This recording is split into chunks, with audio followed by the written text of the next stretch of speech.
Alright guys, how are you doing? We are hopping back in. We're going to do the episode 18, the solo RPG. Yeah, I was meaning to do this earlier in the day, but I'll be honest, I started playing Starfield and I kind of lost track of time, as you do. But but I took a break, and then I realized what time it was, and I was like, oh, I should probably jump over and do a stream. Usually I have D&D on Sundays, but one of our guys is on call. Our DM is actually on call, so decided to jump in and do sort of the stream instead. So how are you guys doing today? You guys doing well? Pretty good weekend for me. We're kicking off a new campaign in the group I play with on Friday, and that's been a lot of fun so far. We'll see what happens. We're only 2 sessions in so far, but it'll be interesting. Playing 5e in that game, and playing 5e in our Sunday game as well.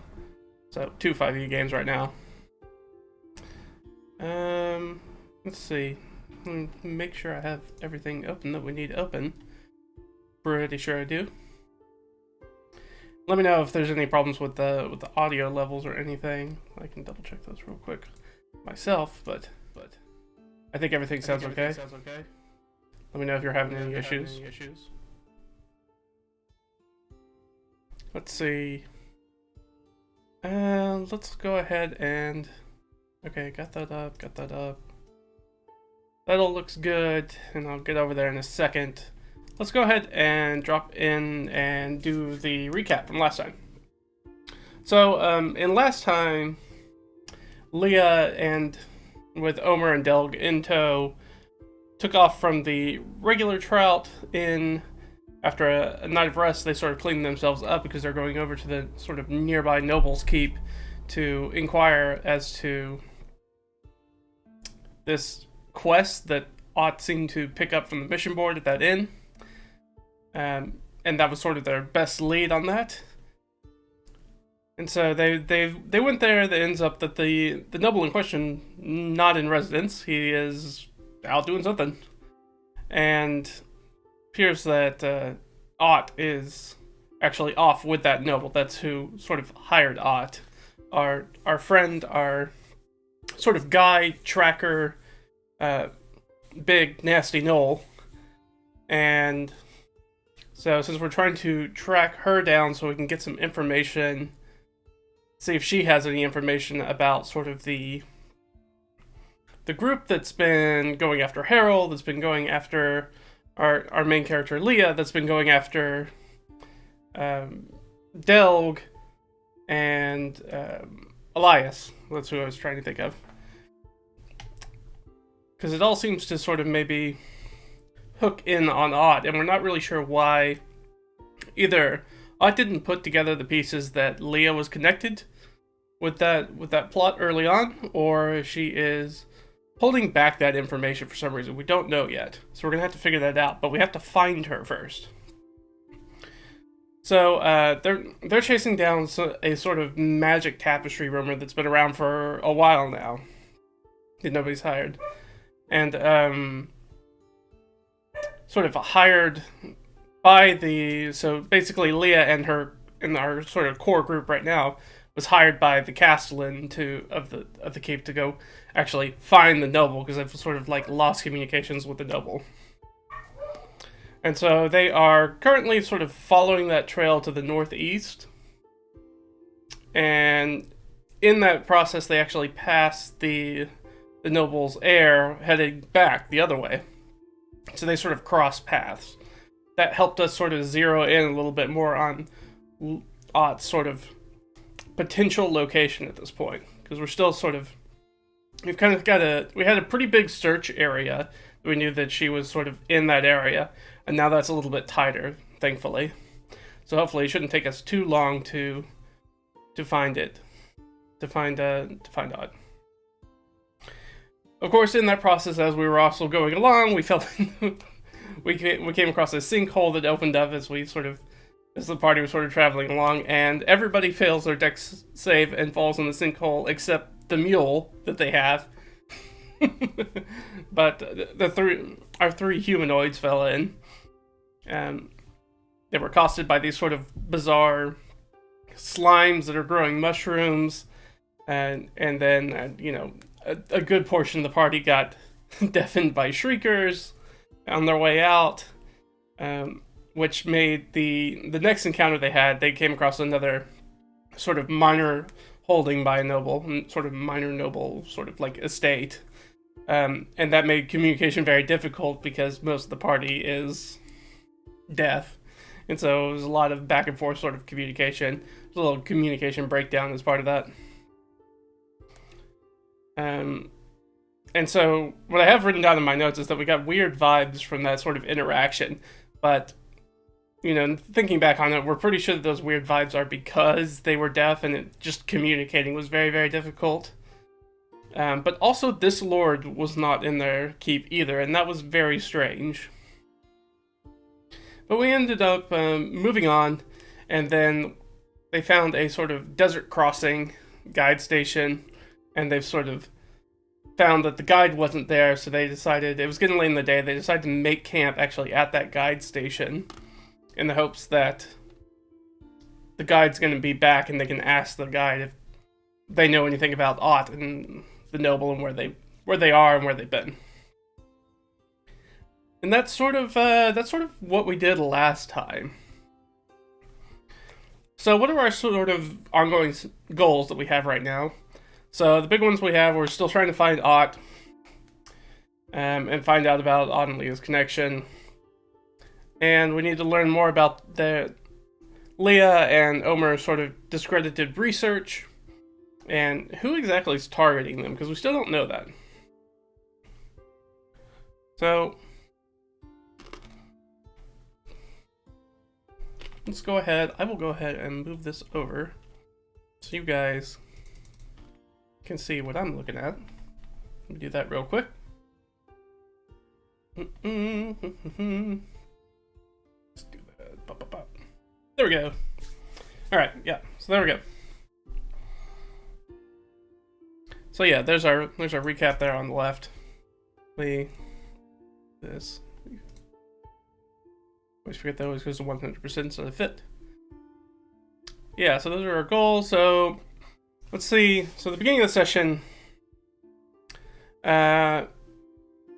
let's check out the adventure threads. I think everything's updated. I think I updated everything in between the games, but let me double check. And let's go to our adventure threads. Yep, I still have the enmity of the Bounty Hunter Guild.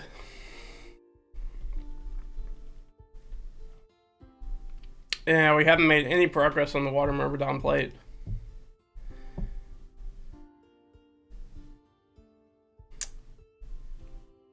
I don't have...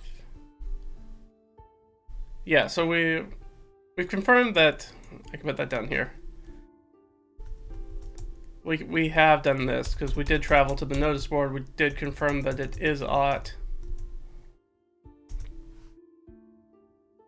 That's a good chance. I should go ahead and give... Let's go ahead and give... No, he hasn't technically had any downtime, so I'm not going to give Omer a chance to sort of try to figure out more on that cipher clue. That's really a downtime activity. He really needs a full day to sort of sit down and try to, cipher bust that thing. We have not done any more about Leah's adventuring trauma. Hasn't really come up yet. And we're outside of Carjunton, so we haven't done any of the stuff that's going on with the undead infestation, or why the cult of Narimana is fighting the undead. We haven't learned any extra information about that. Haven't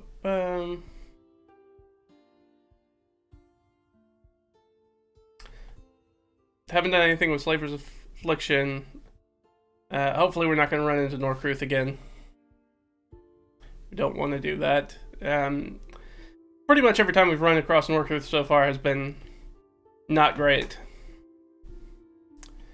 Yeah, nothing about the enmity of Norcruth.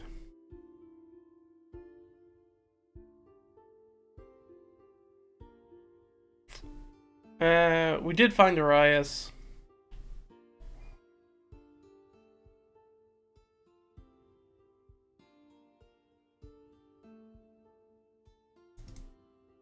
Yeah. I mean, as far as we know, nobody's chasing Leah and Omer, but I'm still going to leave that out there because we don't have a definitive answer yet. After, you know, they stole some things and got into fights and sort of the university after dark, breaking and entering and stealing. Yeah, and we are assisting the noble in that. That's still going on. We're at... This can be day 2 now. Yeah, that's everything. Oh, you know what I haven't done? We have not rolled the supply die. We did rest. Let's roll a supply die. Okay, we're fine. We didn't roll a 1, which is all we need to know. So our rations and things like that are still doing well. Perfect. Let's see. Let's go back to session start. Alright, so we did that. Alright, let's check to make sure that we bed down, okay? Make sure nothing happens during the night. No whammies. Okay, good. Didn't roll a 1 or a 10. Or 1 or a 12. Sorry, 1 or a 10. We did roll a 10. Alright, and Rhyme Fire. Alright, yeah, does Rhyme Fire show back up during the night? I think that's likely. Right, we basically didn't see him all day, but I don't think that it's, you know, as a dragon with the capability of flying, I don't think there's any reason why he wouldn't be able to find us. So +3 to this roll. The Oracle, that's a 17, that's a yes, okay. So definitely sort of like in the darkness, you know, their little campfire is basically like a beacon for Rhymefire, who swoops in, and our silver dragon wormling sort of comes in, and once he realizes who the people are around the campfire, you know, settles down. Perfect. Does he have any information? I think that's going to be... You know what? I think that's going to be a very 50-50 thing.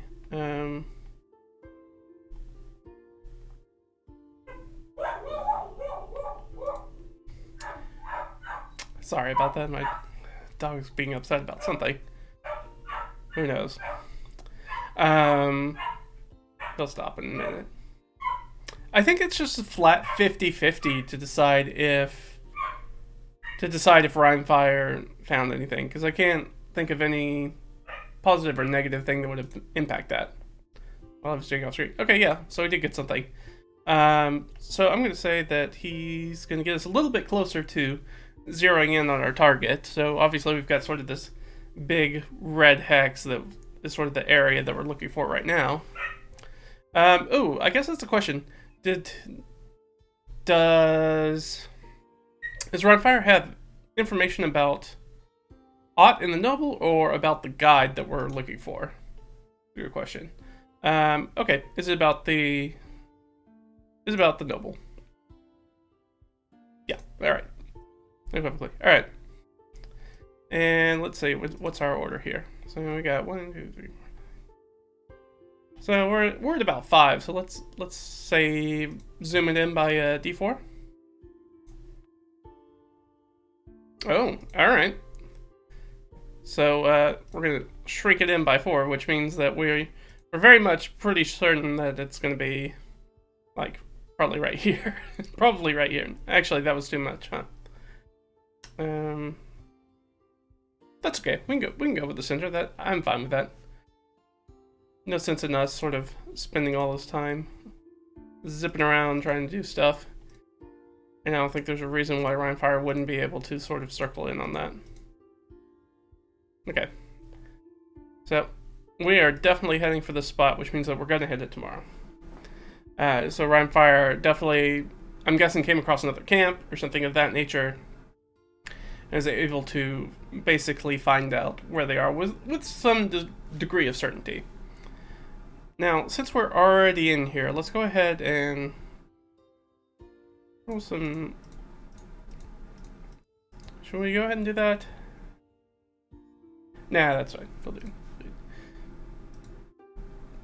But otherwise, the night passes uneventfully, which is good for us. Rhymefire came back with info. Does the guide return overnight? I don't know. I think that's kind of unlikely that the guide travels during the night and then shows up. So I'm going to say -3. But still, yes. So I'm going to say perhaps towards the sort of morning hours. They kind of see, like, again, they're in sort of like a deserty area, if we look at the map, right here. They're in sort of a deserty area. So there's not a lot of cover, so visibility is really pretty good. And so they can definitely pick up, you know, a speck of somebody moving while they're still way sort of like off towards the horizon. Which should give Rhymefire plenty of time to make himself scarce, because we do not necessarily want to throw a dragon into this conversation and end up spooking this person. But then this person sort of comes back. I guess we should check if it is the guy. We just know somebody's approaching. I think it's highly likely, +5. Nope. Alright, so it's not. Okay. Well, that's a 9, so that means it is not. Alright, so it actually wasn't. So somebody else is approaching us at this sort of guidepost. Let's see. Is this... Let's ask another question. Is this somebody from our NPC and faction list? So somebody we already know. No. Okay, so somebody new. I'm going to grab this guy right here, which is my sort of like DM's binder. Of course, I have a video of that. We did a live stream about that. That's up on YouTube if you want to see everything that's in here. I kind of went through it page by page for the most part. But one of the things that I really enjoy in here is that I have basically a 1d100 NPC roll table. That's just, hey, I need a dude. I need a person. It just kind of tells me who that person is. 3. Okay. Interesting thing to find out in sort of like this sort of barren desert landscape. So 3 is a teacher, tutor, instructor, or coach. What do you think that would be for? A teacher, tutor, instructor, or coach. Just kind of here in the middle of this sort of desert area, traveling by themselves. I mean, maybe this is a, maybe this is sort of like a private tutor looking for some patronage?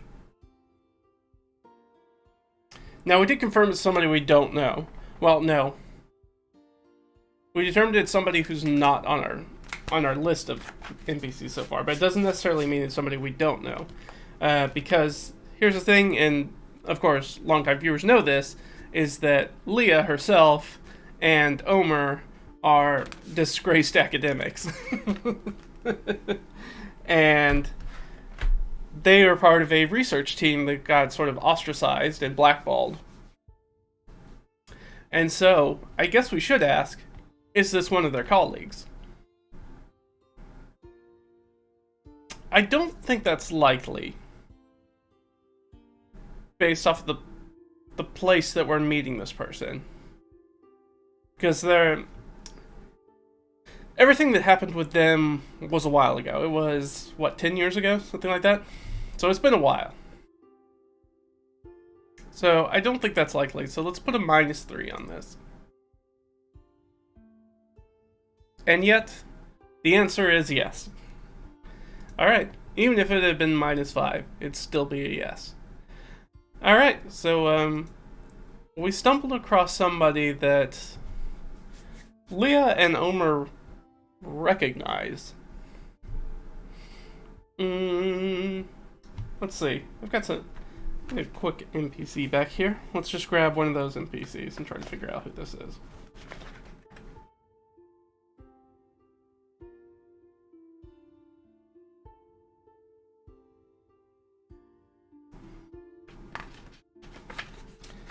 Come here. So yeah, I have this list of sort of like drop-in NPCs that I just sort of have a rotating list. How many? I think I got a few of these guys. We picked Delg from this list, so let's pick somebody from the other side.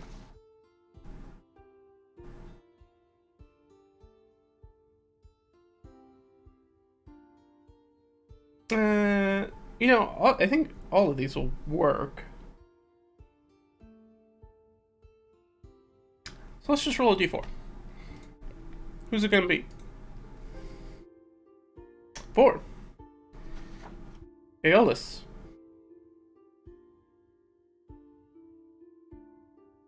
So a youthful looking thin human.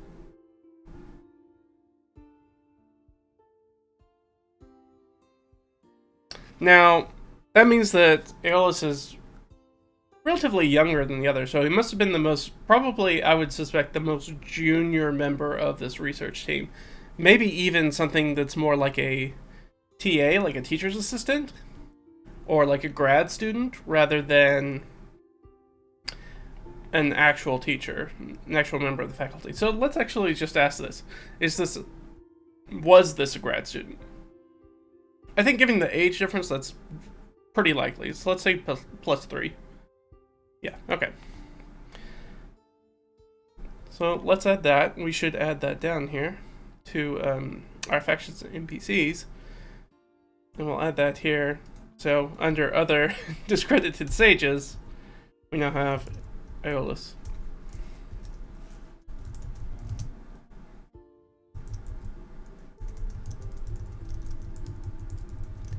Former graduate student.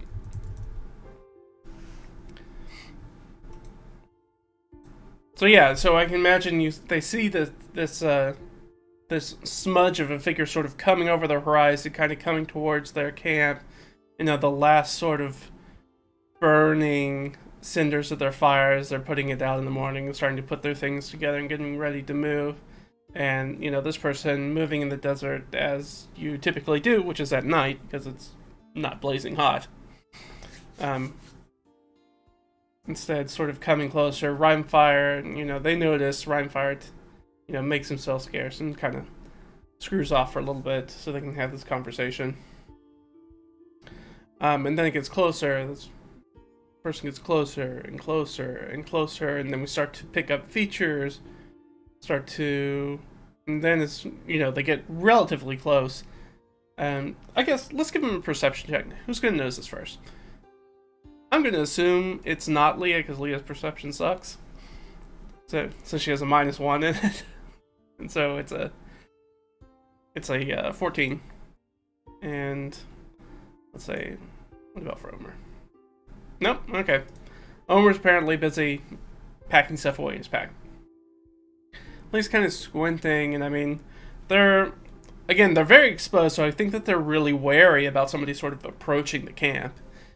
And so, they kind of got hands on the weapon, standing, but, this person's approaching, appears to be by themselves.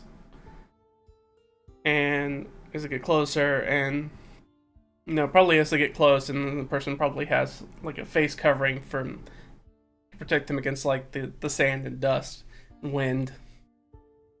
Sort of pulls it away, and then I think Leah's hand sort of, like, relaxes on her weapon, and she's like, Aeolus. And I think that at that point, that's when Omer sort of looks up, recognizing the name. Not a super common name.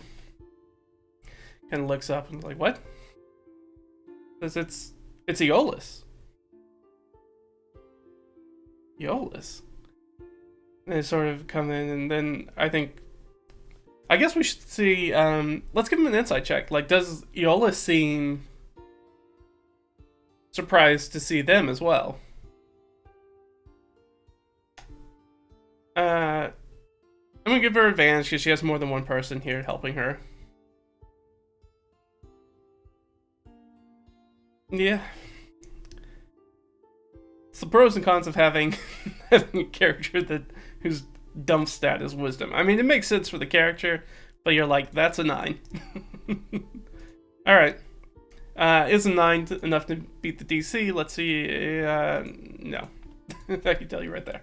It's not going to be, without having to roll all the rest of the dice.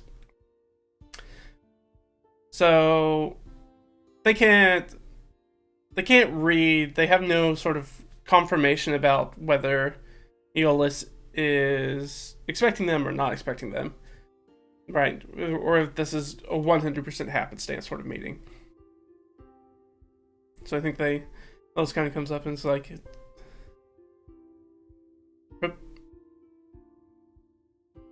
Professor Amakir?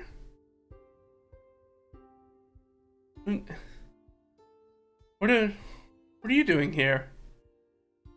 And I think she's like, well, I think we could ask you the same thing. What are you doing here? It's a long story. What are you doing out here? I thought shouldn't you have a job, be finishing your studies, be doing this sort of thing? I guess that's a good question. And what is Aeolus gonna tell them? I don't know if we have a good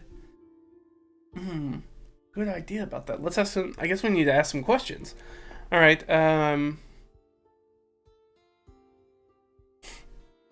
What's Aeolus gonna? Even I'm like, I don't even know what Aeolus would be telling them. I don't know if he's employed or not. I guess we could just ask. Is he on some sort of mission or on a job? And since we don't know anything, it's sort of 50-50. Oh, all right. Well, that's 11. And that means that it is an interrupted scene. Which is fine. The answer is yes, but it's an interrupted scene.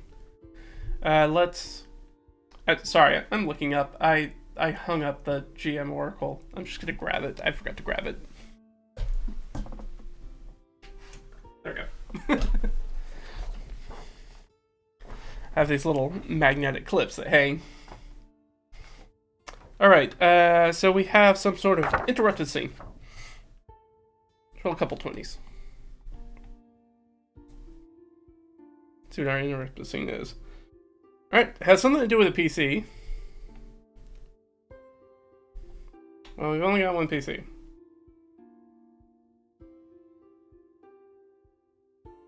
And 14 is prevent the creation, release, or use. Now, it seems very natural that, based off of where we are and where we're going, and sort of the story thus far, that this would be preventing the release or use of the magic tapestry we know it's going after. So, is that the case? I think that's likely. 9, 10, 11, that would technically be a yes. And then let's get us another subject. 11.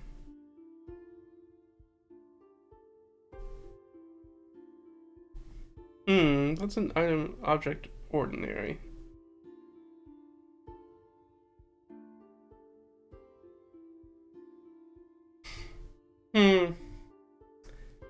That's a bit of a stumper.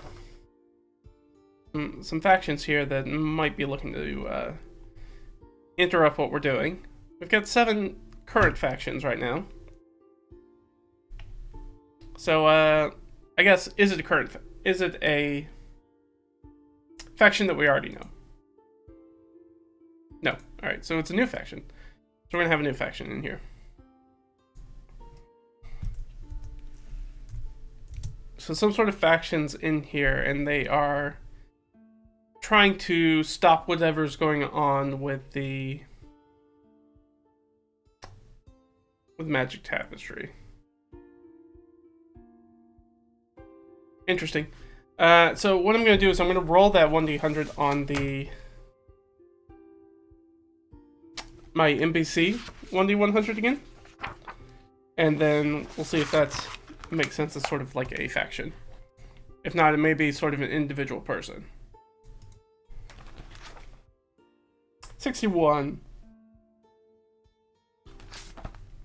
A bodyguard. Interesting. So, yeah, so somebody's bodyguard. Alright. So we're getting interrupted by somebody's bodyguard stopping too. Somebody's bodyguard is trying to stop what's happening. Now, the thing that first pops into my head was that other noble's keep that we stopped by that was really weird when we were starting to ask questions. So maybe it wasn't just our deafness. Maybe it was because that person's actively trying to stop the other noble from digging up this tapestry. So let's make an oracle roll. That's what we should do. But I think that's extremely likely. So I'm going to say +5 to this roll for sure. Okay, yeah, absolutely.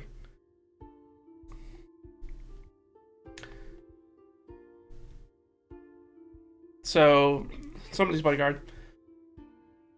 So, let's say that that's the noble's bodyguard. We don't have a name for the noble's bodyguard, but we know who they are. And actually, what I'm going to go ahead, I'm going to go back up here. Let's go ahead and let's start making some notes. Right, we need to start making some session notes.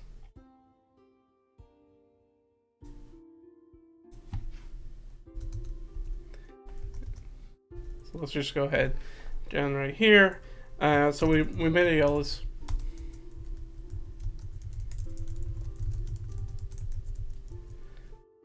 Eolus wandering in the desert. And so we're getting this scene interrupted.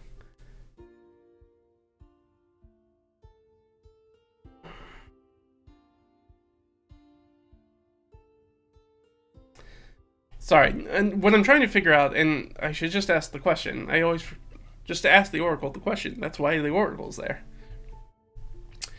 Is Eolus hired by this competing noble?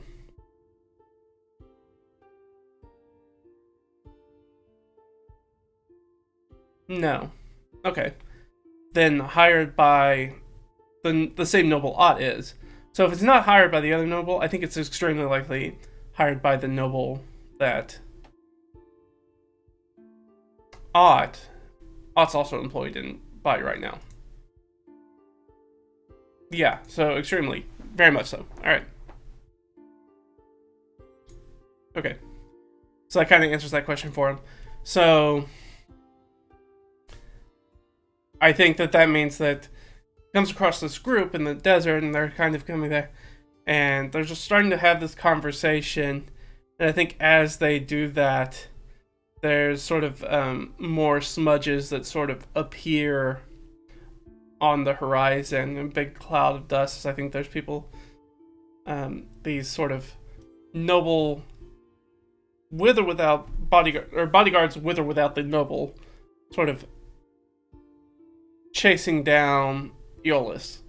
And I think we're going to have ourselves a little combat right here. Because, frankly, there's no place for them to run. They're out in the middle of nowhere.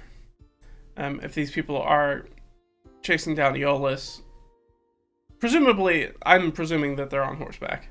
So running's not really an option. So, but that does mean that this may be sort of a larger fight than I think we've done before. There's going to be a lot of people involved. If this is how that goes. All right. Yeah, no, I'm perfectly fine with all of that. So yeah, I think then, right, they have basically this sort of like camp, sort of yurt sort of makeshift ramshackle, kind of in between sort of a shack and a yurt. It's got like a little bit, because it's a little bit more permanent than the yurt, but it's still sort of like, due to the nature of the environment, it's not particularly defensible, right, as far as the structure goes. So I think that, yeah, but it's the only cover they have right now. And so, yeah, I think they're going to turtle up into this thing and prepare for it. And I think Eolus is going to share, oh no, they found me. Come here, please help me. And of course, they will. They have a long history with Eolus. There's no reason they wouldn't. But we need to add Eolus in here as well. And then we have some baddies. Alright, so here's the thing, is that we've got 1, 2, 3, 4, potentially 5 PCs on our side. Let's see, I'm going to take Rhinefire. Rhinefire's absolutely going down to the bottom because he actually sort of fled the scene, but I have a I think it's highly likely that he is waiting in the wings still. Right, that he's nearby enough, because, I mean, he's a dragon, so he probably flew up rather than away. Because they probably weren't, you know, people don't look up. So it's a very easy way to hide. Alright. So let's assume 1, 2, 3, 4. And we'll just sort of, for right now, Aeolus will have very much sort of like the commoner stat block, which is very much what Ilmer and Delg have. So, which means they're not very useful in a fight. 1, 2, 3, but that means there's 4 of us. So let's go over here. We're still level 2, right? Yes. Okay. Alright. And we need some humanoids. So we just hopped over here to Kobold Plus, Kobold Fight Club. We need... Now, I was working on something. Do I still have my notes here? Because if so, I'd like to try that out, because I've got it right in front of me. Sort of retooling my encounter CR thing. I don't want to get too into it, but I think it would be a fun thing to roll. Do I actually have it here? I've done something with it. Oh, I think this is it. Yeah. Perfect. There's just kind of a resource, and I've had this resource for a long time. It's in my quick reference that if you want to go get it from DriveThruRPG, you can get it. It's pay what you want, download it for free. But I'm kind of redoing that table to make it a little bit more user-friendly for the table. I like the table as it is right now, like the way it's published right now, but that's very much a when you're building an adventure kind of thing, rather than you're trying to do an encounter on the fly like we would be with this. So I want to test this to be a little bit more sort of counter on the fly. Alright, 16. That's good, that's +1.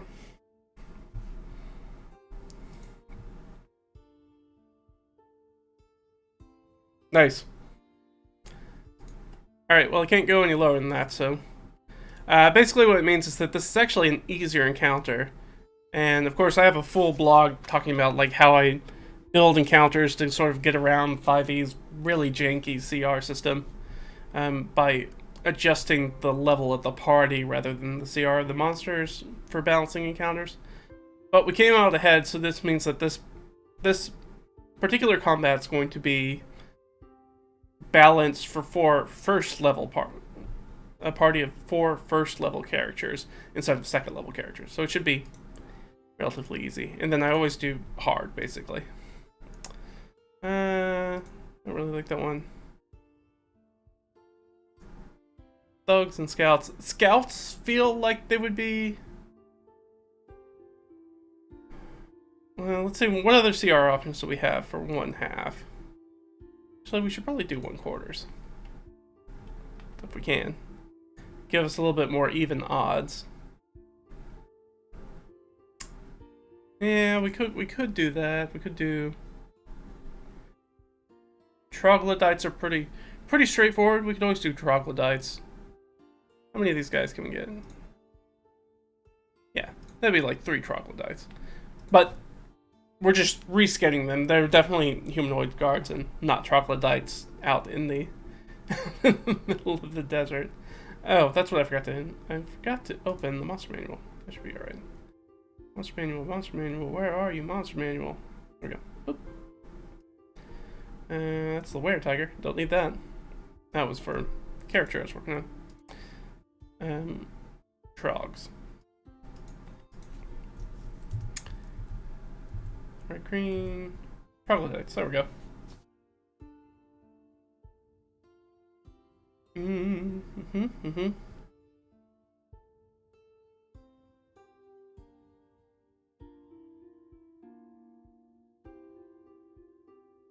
Ooh, actually, that's not really a great stat block for what we're doing. I was trying not to use goblins, but, you know, maybe we're going to use goblins for this. That, fortunately, when we're dealing with CR so low, that's really probably what we need to do. Because basically, none of the... giants. What was I going to say? Oh, basically, none of the troglodyte special abilities were going to come into play. So let's just use goblins instead. They're going to have weapons and be a little bit more closer to what we're looking for. Alright, so we've got 3 goblins, 3 sort of bodyguards on horseback that are riding down on this. So let's get some initiative. Now, those of you who have been following know that I take 10 for the bad guys, so they're going to go on 12.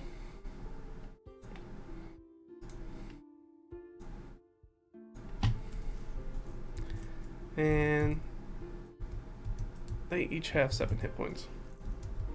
Again, this should not be a difficult encounter.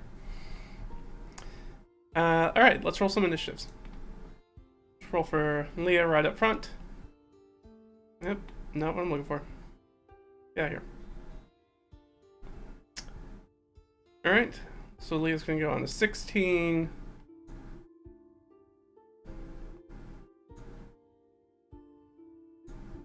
$19, wow.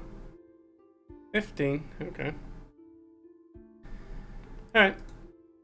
That kind of tells us where we are. And I think Aeolus is just going to go. I'm going to put him at the bottom. Because I don't think he's going to be much of a combat person. Omer rolled very well, though. Okay, so that's really all we need to do. And then, let me roll for Rhymefire, but Rhymefire's... actually, I'm going to roll at the top of the round and see if he shows up. At the top of the next round, if there's going to be a next round. Alright, so it's Omer first. Are these guys within range? Because he has a sling. Are they going to be within range of the sling this round? Just roll the thing. Yep, okay. So, he'll take out his sling and he'll take a shot at one of the first riders that comes in. Misses horribly in true Omer style. In true non-combat NPC style, misses horrifically. Which puts us to Leah.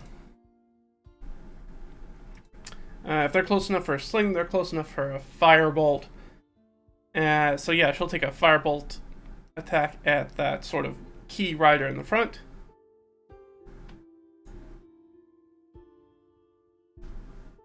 Natural 20. What are you going to do?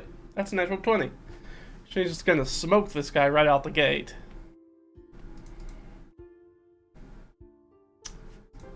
Well, yeah, I mean, they only have 7 points of damage, and that almost doubles their hit points. So yeah, I mean, they all kind of, like, hide behind the side of the yurt as best they can, trying to get cover, trying to get whatever they can behind the stacks of their own gear or whatever. Sort of at the doorway of the yurt. And, you know, Omer has a sling and kind of slings out and just kind of skips off the sand. You know, probably 5 yards in front of the lead rider, like not even close at all. And then Leia sort of reaches out with her wand, or sorry, her staff, and just like takes aim, you know, squints one eye and pops off a firebolt shot and just absolutely crits this guy in the face, and he just sort of, you know, ass over tea kettle off the back of his horse, just onto the ground. The rider behind him just stamps whatever's left of that body. And, you know, that's such doing almost twice the max hit points of the creature just right out the gate. I think that calls for... They're going to have a morale roll, I think. But that's definitely one person down. That brings us to Delk, who I think also has a sling, right? He does indeed. So he'll take a shot at now the second rider. Wow.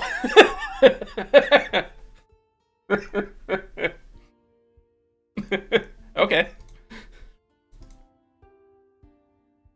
For 4 points of damage.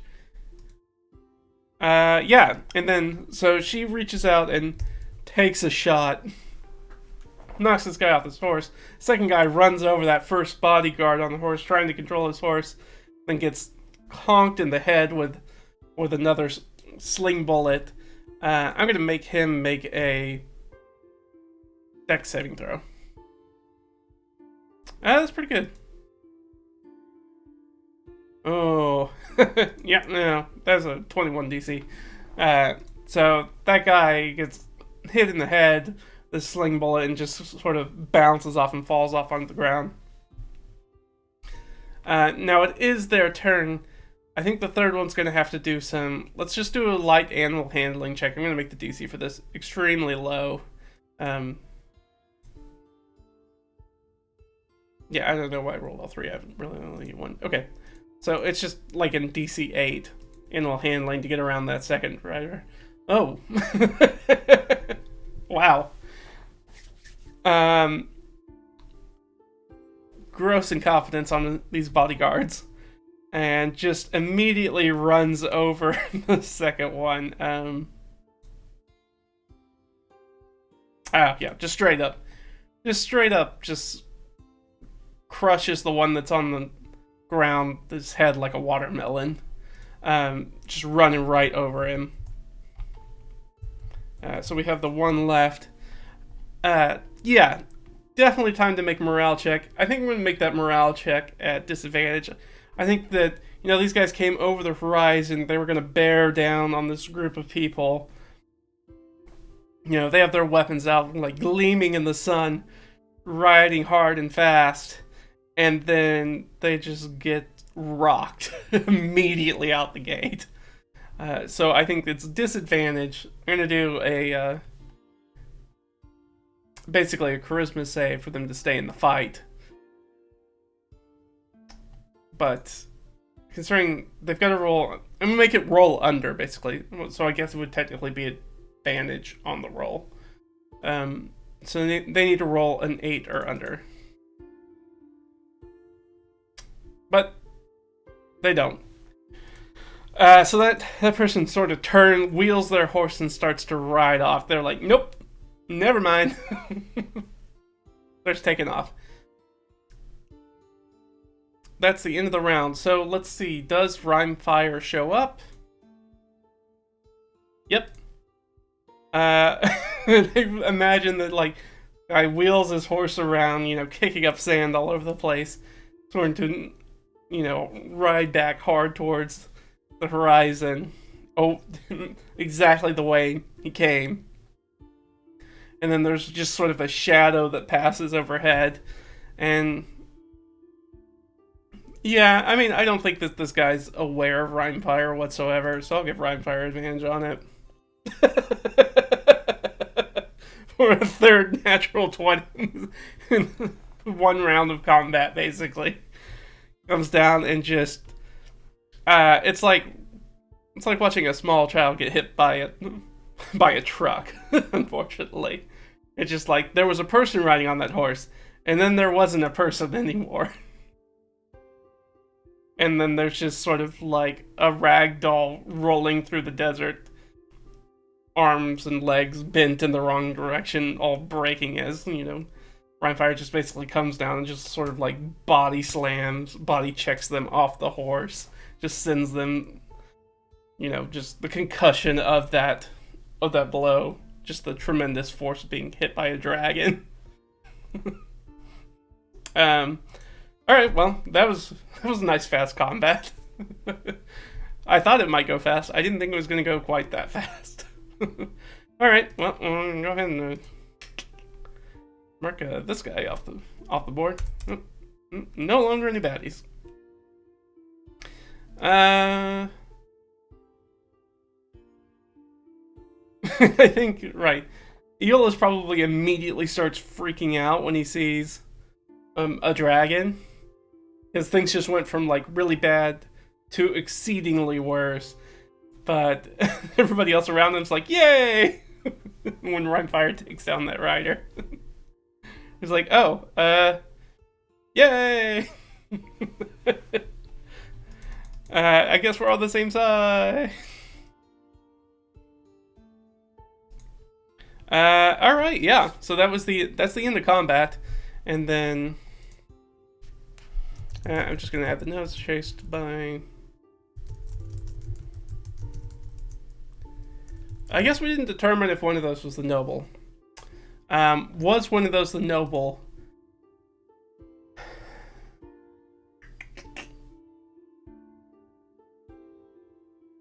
I'm gonna say that's extremely unlikely. So -5. Yeah, okay.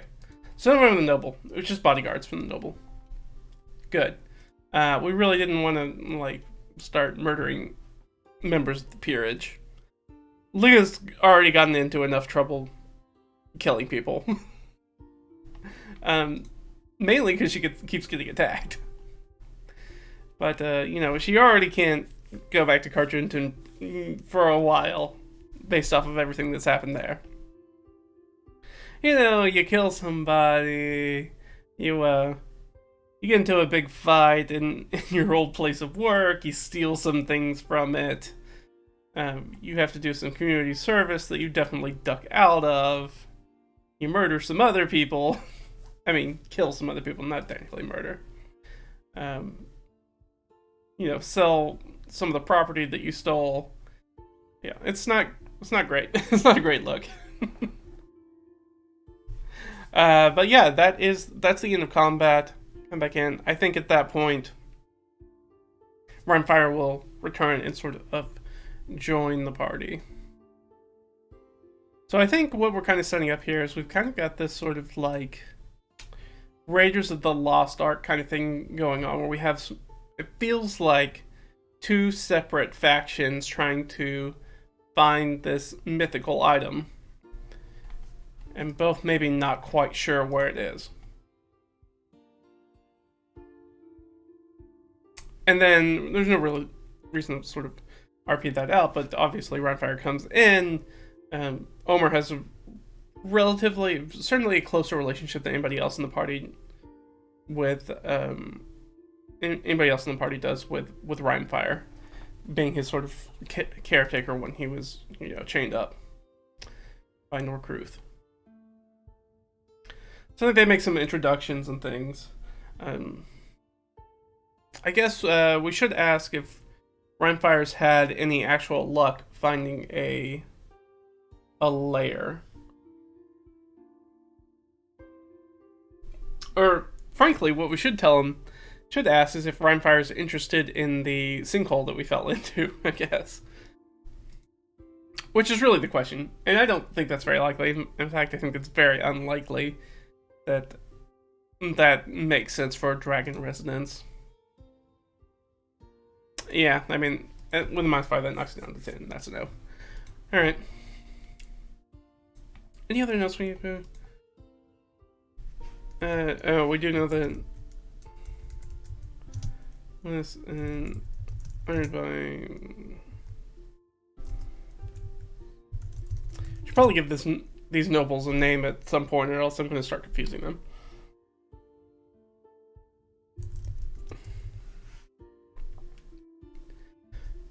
But then things sort of settle down. Are they going to roll the bodies? They're not really roll the body kind of people. Nobody here is really like that.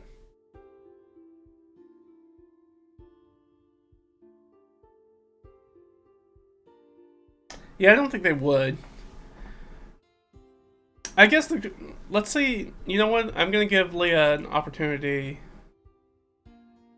Well, I was going to give her an advantage, an opportunity to see if she can corral some of the horses, though, because that's a very useful resource and very expensive resource.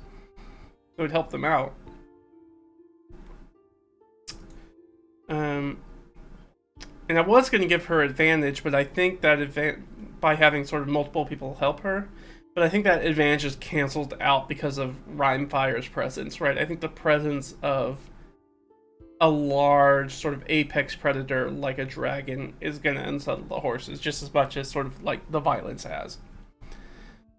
So let's see. So her animal handling is, of course, a wisdom skill, so she has a -1 to it, and she's not trained in it. No, sorry. So, alright, so a 7. Actually, do I want to make it 1 check for... I'm going to make it 1 check for all of them. Rather than try to... Because I don't think they're going to spend the time to sort of, like, try to track down 3 horses. I think there's one that's probably close by, and that's the one they sort of try to grab. That's a terrible roll, though. But we'll check the DC. No. Doesn't matter. That was going to be 11 or better anyways. Alright, so the answer there is no. Spent a little time trying to grab it, but... Alright. Okay, so I guess one of the things we need to do is... What is Aeolus actually doing? If he's coming this way... it seems like he's probably... not...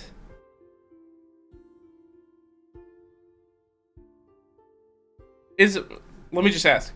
Is he moving to... And this is 50-50. Yeah, I'll make it 50-50.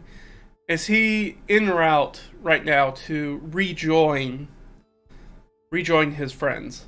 Right, rejoin his employer, Ott, and the noble. Yes, okay. So I hooked up with them, and so he's perfect. That means that Aeolus is going to be perfectly happy sort of going with him. Do we want to ask Aeolus what he was doing? I don't really think so. I don't think that's going to be pertinent to the story. I think we can just kind of gloss over that and be like, he went to go check out maybe a different potential location, ran into the other noble, kind of tried to sneak back, got, spotted, and then they chased him down. And that's now where we are. Rather than trying to make up a story around that, because I don't think that part's very important. Alright, so perfectly happy to join our traveling companions.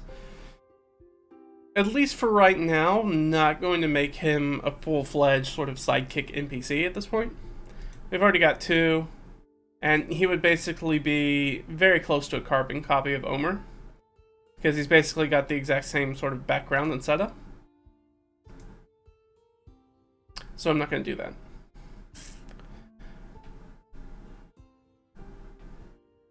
But I do think that allows us to basically flush out the morning. But what I do want to do is go ahead and reset this stuff. And then I'm going to go ahead and say that one sort of morning encounter, taking the time to talk with Aeolus and get that information, as well as the combat and trying to wrangle the horse as well, all counts as basically one time spent in the day. So we'll do the tracker for it. But they do have the mule, which does give them advantage on their constitution check. Or save, I should say. Which is good. So that's 20. Nice. And they have spent how much against that so far?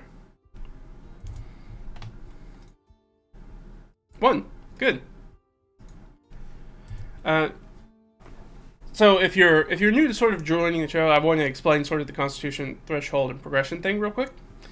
So rather than a lot of sort of hex crawling operations that I come across, want you to treat like the day in segments of time and how far you get instead, and having that dictated by the terrain and things like that. And so what I wanted to do is I don't like that as much. I think that's a lot of bookkeeping that doesn't really impact a whole lot. So instead I just wanted to be like, okay, you make a constitution save in the morning, and that determines how much basically energy you have throughout the day, every time that you sort of try to move to a new hex or you try to take an action in that hex, you roll a d4. So, you know, if you roll high, there could be days where you can do a whole lot of things if you do have really good rolls. There are other days that you don't really get a whole lot accomplished, and that sort of mimics the idea that maybe the terrain was really hard, maybe you had to spend a bunch of time trying to cross a river, or maybe you twisted your ankle or something like that, you had to stop for something, you know. The idea, or, you know, you decided to search the square and that ended up taking a whole lot longer than you were expecting, right? Just sort of to mimic or simulate that aspect of traveling in the wilds, as opposed to being like, okay, you guys can do 7 actions today, and every day you can take 7 actions.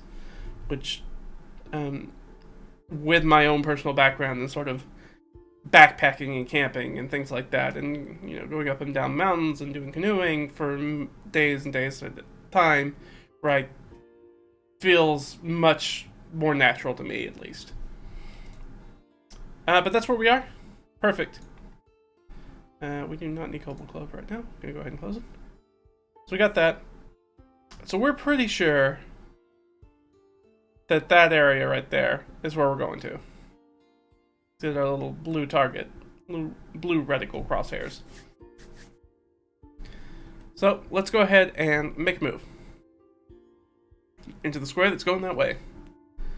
All right, we're moving into a new square. That means that we need to see, do we come across anything? Yep, that means we come across a random encounter. Before we do the random encounter, let's do our 2d6 roll.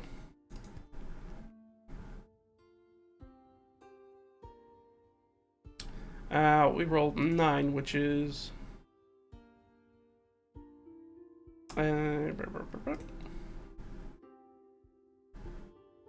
plus 1 more arid. So that is also, so it's another.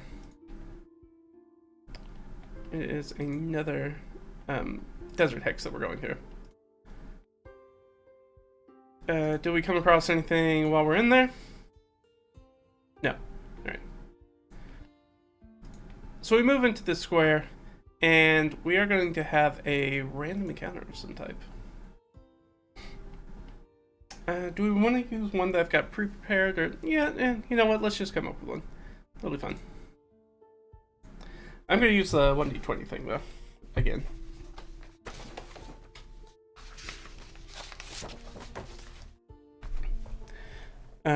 Just so I can get a little bit more playtesting on the rewrite for that.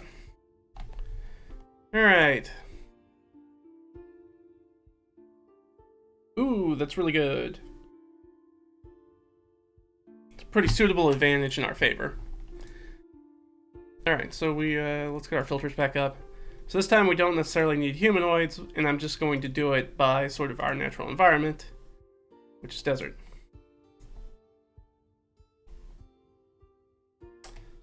Really? That many desert creatures, huh? Those are the only things that live in the desert. That seems unlikely. That's okay, though. Let's roll some d6. 1. That's good. 5. Your hazard. Alright, so we've got the 1 APL, so basically it's exactly how it was last time, so we're going to make an encounter for a level 1 party instead of a level 2 party. There's going to be something within the terrain that's going to be for our PC's favor, and the morale. So the morale is also going to be in our favor, which means that they're going to fight with pretty low morale. So probably not even until they get half HP. Probably going to be like quarter HP. Alright, let's make a... Camels, really. Camels.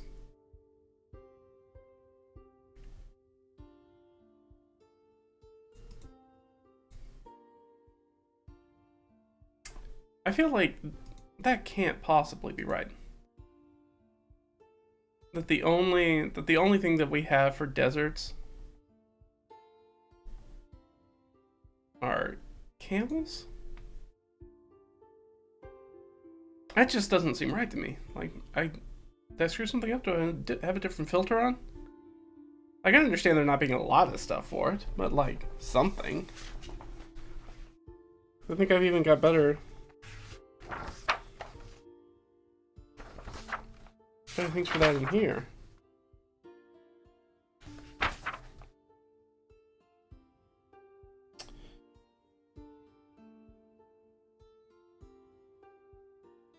Yeah, this should be bringing up a lot more different. Should be bringing up a number of different creatures. I don't know why it's only bringing up that.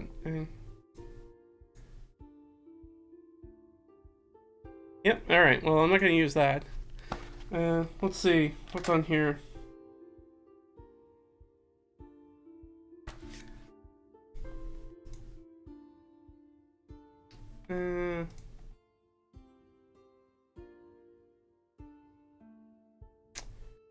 No. I don't know what those are. Ooh, I like axe beaks. Let's go with axe beaks.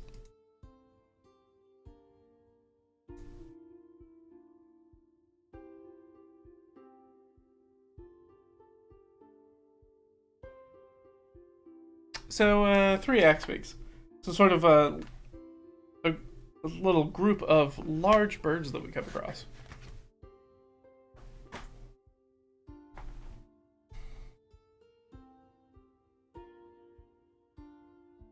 Very interesting.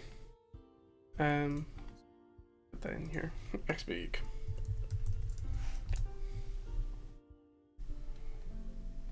Really? Oh, because it's 2 words, not 1 word. That's why. There we go. All right, axe beaks go on 11.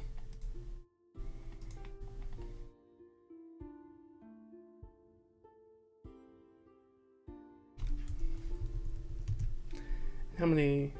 Yeah, they have more appropriate hit points. 18, 19, 19. Again, Iola's, again, probably going to set this out. Rhymefire may be setting it out. I don't know, maybe not. Rhymefire might be looking at this as a tasty meal. Actually. As an opportunity to hunt. So actually, I'm going to... I guess I'll keep Rhymefire in. I'll do the same thing where he's sort of circling about. I mean, he's a dragon. He's not going to be walking. That would be silly. He's going to fly. Alright, so let's roll some initiatives. Homer. Delg. Alright, so Homer and Delg go down to the bottom.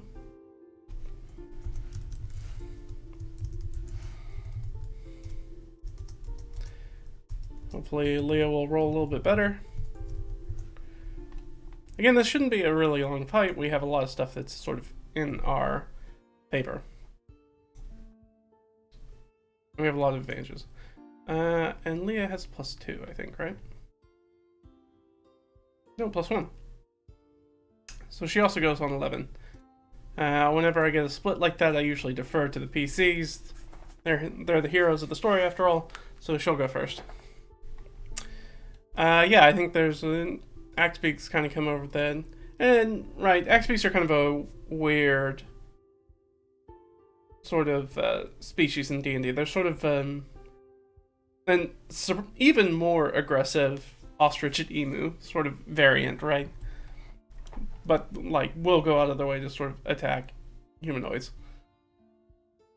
So yeah, I think, but we do know that we're definitely sort of up on the crest of, like, one of these sort of highland dunes, so they have to run up. And that'll be the terrain difficulty, so I think I'm going to give them... Basically, they're going to get a full free round of getting a shot off, while these guys have to spend an entire round trying to close the distance as a dash action. So she'll take a shot at the one in the front with another firebolt. 13, I can't imagine that doesn't hit. It does. It's D10 of damage. Minimum damage! Alright! We did it.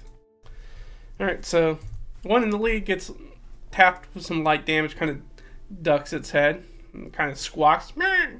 Kind of ducks its head against the firebolt. Still running. I said they were going to get the full round, so Omer's going to do his. Omer and Delg are going to sling. For Omer. Gonna miss. For Delg. Gonna hit. Also gonna target that one in the front. Also gonna do minimum damage. Well. Now, these things are only gonna fight till they get to about 15 hit points anyways. So I was really hoping one of them was gonna come.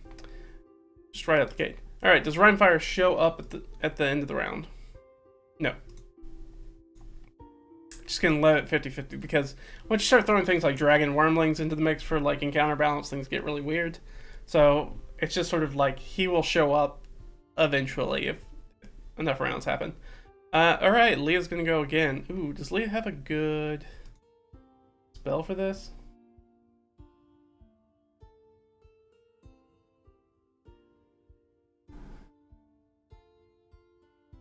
Now these things are running full tilt.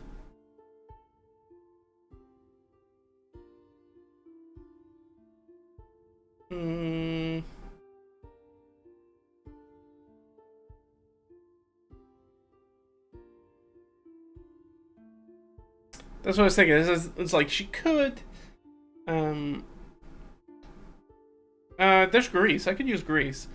Not sure how that works with interacting with sand, but I think that like a good use of grease could maybe give them another full round before they get there. So they're slipping and sliding as they're trying to go up the incline and get kind of stuck in the sand. And then maybe she could light them all on fire. That'd be cool. So yeah, she's going to cast Grease. And I'm not going to look it up, but I'm pretty sure that Grease is a dex save. And they're running right next to each other. There's no reason it wouldn't hit all three of them. So one in the lead. Saves. Second one. I don't think saves. What's their dex? Does not save. And the third one. Ooh, natural one. I'm just gonna say that one falls prone. One slides and falls prone. The other one's slipping and sliding around. But that first one sort of like breaks through. Definitely has some grease on him. But actually, we'll say doesn't have any grease on him. But the second one does definitely have grease on him. The third one is fully proned. So the third one's going to stand up during the turn. The second one's going to do that. But the first one's going to make it all the way up. And that means that we'll close to attack. We'll assume go after Leah. Rolls a natural 1, misses Leah. 2 20s in a row in the 2 20s in a row in the last combat, 2 1s in a row in this combat. Nice. Alright, so that brings us to our friends. Yeah, so they're going to back up a little bit, and we got 2 guys that are going to sling against this one in the front. One of them will hit for 4 points of damage. Nice. Which is going to put them at the threshold. So that lead one's going to have to make their morale roll.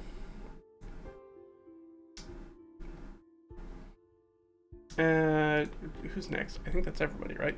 Does Rhyme Fire show up? No. Rhyme Fire's still swooping around. That puts us back at the top. That puts us at the top for Leah. Yeah, I think Leah's gonna Scorching Burst. Kind of like dive to the side out of the way. This big axe beat this sort of like attacking her head on. Gonna try to Firebolt, not necessarily. Well, I guess would try to firebolt the one that's covered in grease. Basically trying to light the grease on fire rather than actually deal damage with it, but there's no reason not to because those two haven't moved. They're still in the grease. So shoot at the one that's standing up. And miss. Alright, but did she at least light the grease? No. Perfect. Alright. Great job, Leah. Really doing it. So she is instead going to summon Igni. Maybe Igni can get it done. Which is her sort of fire method familiar.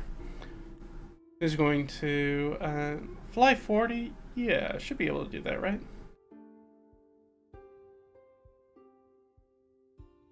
Oh yeah, because also no, that's control flame, so it has to already have a flame. Non-magical. Alright, I'm just gonna roll it. Can he get close enough to do his fire breath? Yes. Alright. So he's gonna roll over to the ones that are wrapped up in the grease and going to do his fire breath, which is basically burning hands. They have to give a dex save. One of them's still prone. So for the first one, that's fail. For the second one, ooh, that might pass. What's his DC? Yeah. Alright, so first one's going to take all the damage, the second one's going to take half the damage. And then they're going to have the 1d6 burning, because they're definitely going to be on fire after that. Do we add anything to that? It's just 2d6, right? Yeah. 4 points, and then 2 points. Cool. Great rolls, guys. I mean, it's okay. It's not terrible. That is probably enough. We'll see. Alright, the one up front needs to make its charisma save.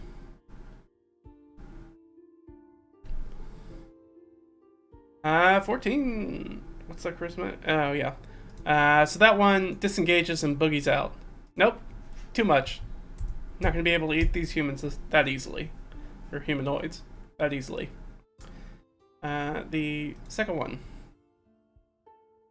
I'm going to give this one advantage because it's like right on the cusp of whether it should be rolling or not.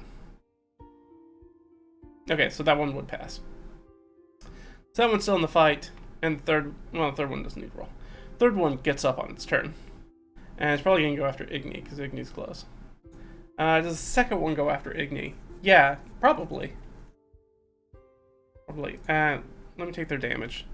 They both take 3 points of fire damage.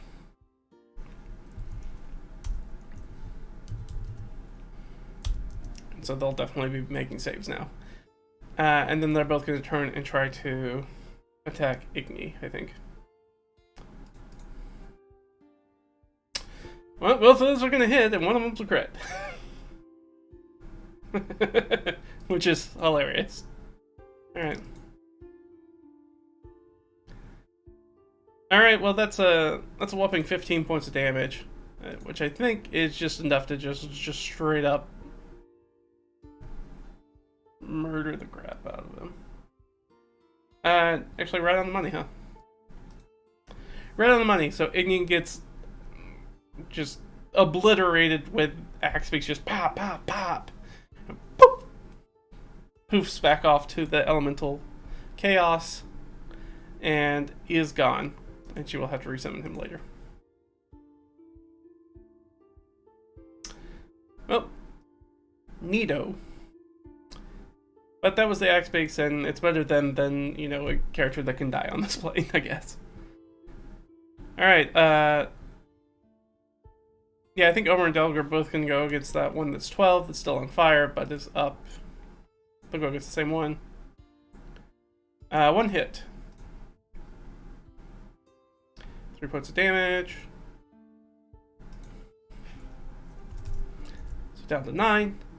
And then that's the end of the round. Again, Aeolus is not really a combatant at this time. He's just sort of cowering behind everybody. Does Rhinefire show up? Yes. Rhinefire is going to make an attack, probably against the one that seems the most hurt.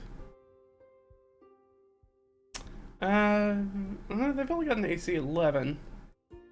Oh, I don't remember the Wormling stats block. Does he have a +4 to hit? That seems pretty you know what, I'm going to just give him a d6. Yes, okay. So he hits, and I think they do a d10 with their bite. 7. This thing comes down and starts munching on this guy, who's barely alive, you know, squawking and screaming bloody murder in that way that only large flightless birds can. And that sort of horrific sort of National Geographic kind of way. As this, Rhinefire just kind of like lands on him, just kind of like going to town, munching on this live creature, trying to hold him down.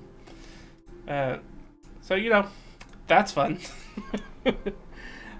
That's the end of the round, so we're back at the top with Leah. Leah, one's pretty well engaged. Just going to shoot off a firebolt at the other one. Misses. That's okay. Get him next time, Leah. Bad guys. Well, one of them's definitely going to try to get away. It has to sort of escape artist out. Well, that's a pretty good roll. Let's see what Rhinefire has. Well, Rhinefire's roll is just a little bit better. So this thing sort of like, he's sort of like munching on it with his mouth, and then it sort of like slams its axe beak against his head and like sort of kicks out. And then he just has a powerful claw and just like slams it back down on the sand. Again, this thing's still very much kind of on fire, and it just kind of holds it in place. Does the other one boogie out?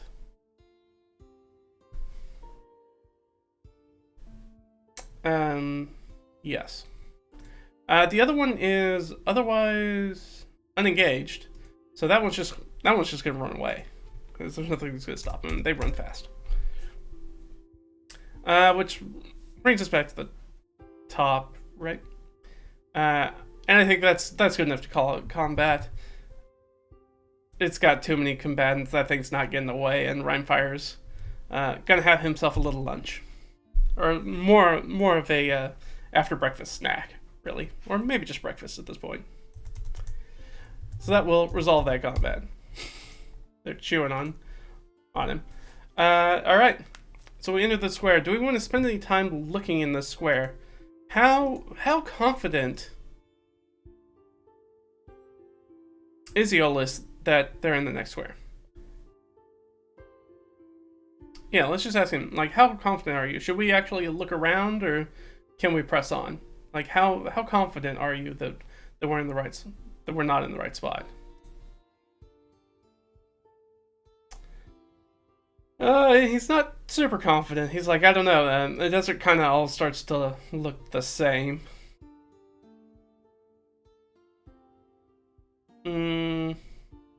So should they take the time? I guess they should. They've got plenty of time. They've got plenty of energy for the day. So they're going to take some time to search this square for a POI, this hex for a POI. 4. Let me double check. We are...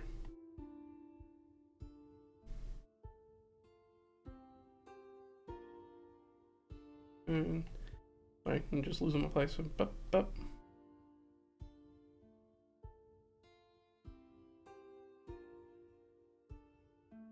was there. So we are technically in the wilds now. Okay. Which I think means that we don't come across anything on 6. Actually, I don't think it would have mattered either way. Right? Yeah. So we don't come across anything. They spend some time searching, but they don't come across anything. And I'm going to make them roll an extra d4 for the fight. Alright, so they're up by 6. Actually, have I been doing that? I don't think I've been doing that. So let's not do that then. So let me go to... okay.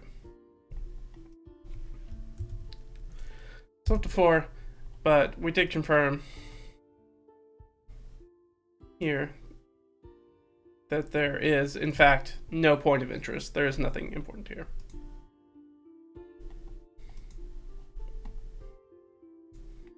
No. So no POI confirmed. Done. Alright. So, I guess we move on, right? Sorry. I can't think of any reason why we wouldn't. So let's go ahead and move on. Alright, so we're going to move on to another hex. It's going to take us 2 more. Did we run across anything? Yes. Wow, very eventful day, apparently. So, yep, we're gonna run across some sort of dressing. But...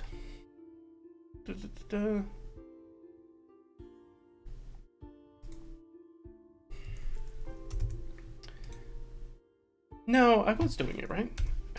I'm just gonna go with my gut. Yes, I was doing it. Alright, because... wilderness dressing. So, D20. Again, that's something that I keep in my DM's binder. Just a little table of, like, dressing for wilderness dressing is basically something that's probably not going to be some sort of combat encounter. Usually some sort of just, like, minor thing that you kind of come across while you're out traveling about. Then I have basically a 1d20 table for each different sort of biome environment. So we're in the... Actually, what biome are we in? Because we just moved. I should figure that out first. 2d6. Alright, 6. That means that this is going to definitely be sort of a scrubland. Because right now, this entire campaign is very much taken place in a very sort of dry area. It's very sort of like scrubland, so it's sort of in between the desert and very much sort of like a desert and the plain. So it's very dry. It's got a lot of sort of like gnarled sort of shrubberies and stuff like that rather than grass, and a lot of sort of like broken rocks and open ground kind of things. Not a lot grows here, and it's has a very high proclivity to wildfires. It's not great. So we don't actually need to change that because I already had one shot. Alright, perfect. What did I roll? Have I rolled? I don't think I rolled. 2. Alright, so as we're traveling into... technically, we moved. We're moving through, and now sort of like that sand and very sort of like bad lands, like no topsoil, gives way to some topsoil, but it's still very, very mild. It's very dry. It's very, it doesn't have a lot of, it's not very loam heavy, so not a lot of things grow here. It doesn't seem very fertile. But as we do, we come across and we sort of, crest a hill, and on the horizon we start to see kind of coming into view. We can see a blur, just kind of a dark smudge. As we get closer, we can tell that it's actually like a grouping of trees, like small trees. This is probably like a cypress kind of tree kind of thing. Maybe a mesquite, something like that. Those sort of things that kind of grow. It might even be pretty prevalent with something like cacti in it. We move closer to it. Do we want to investigate that?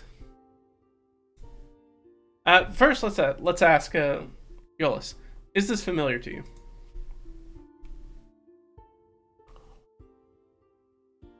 Nope.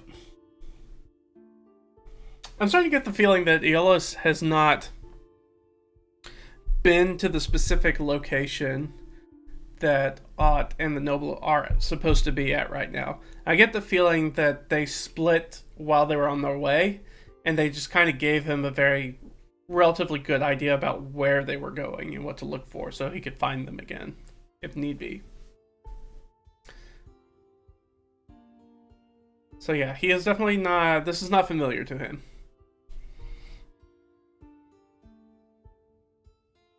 Now, trees, a stand of trees in a spot like this typically means that there's some sort of water there, right? Whether that's, it could be a ravine, it could be sort of like a small spring, or just a spot where the, groundwater is just closer to the surface there.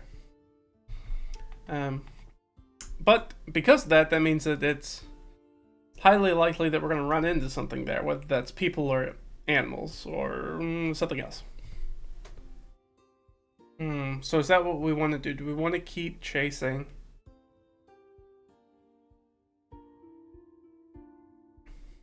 After this? I mean, at this point, we are looking for clues.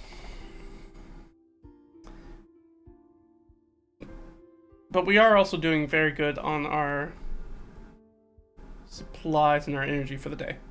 So I think what they're going to plan to do is they're actually going to go ahead and do the search action in this hex to see if they find it, which is almost guaranteed. So we'll do a d20 plus 5 to see if they find who they're looking for. Yes. All right. Well, that's a natural 20, so I think it's not only that this they determined that this sort of like copse of trees is absolutely where the noble knot have set up camp, which makes sense. Ott, as sort of like a guide and a tracker, would probably try to make camp and sort of secure a water source for them, and in a sort of like environment like this. That makes sense to me. And so I think they approach the camp and are people in this camp. Yes. All right. So they roll up very slowly,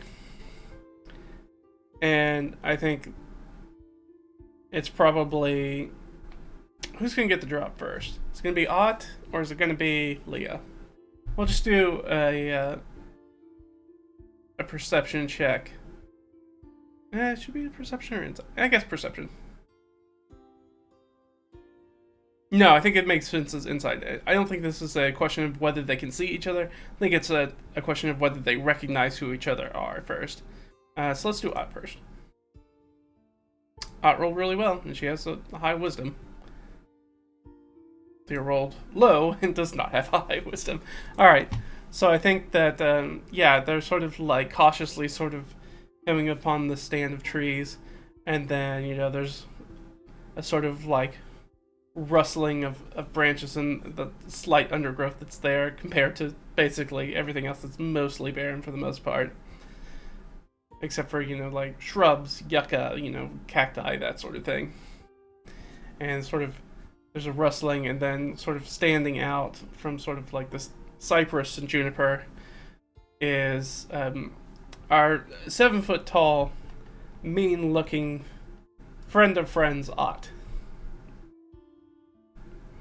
who sort of just kind of like gives a leisurely wave, recognizing, you know, Leah in front and probably Omer at that point. She hasn't met Delg. But she has met Aeolus, so she's basically met everybody except those two, except Delg and Rhymefire. But again, I assume Rhymefire is always basically circling in the sky rather than walking across, you know, the hot ground. I think they wave them down and sing that, especially with Aeolus being with them, sort of brings them in to sort of have this conversation. Sort of adds them into the camp. So let's let's go ahead and update our notes for the session real quick. Because this went a lot faster than, I'm gonna be honest, I thought we were gonna spend a lot more time searching for them, but you know, stumbling across Aeolus really helped us. Not such a goal. Oops. So we had a fight with some max peaks. We found trees.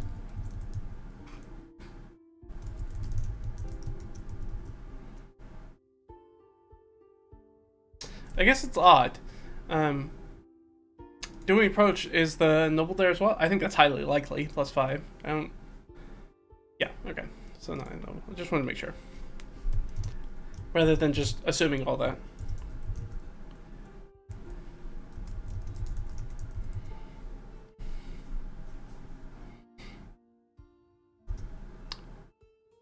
So yeah. And they.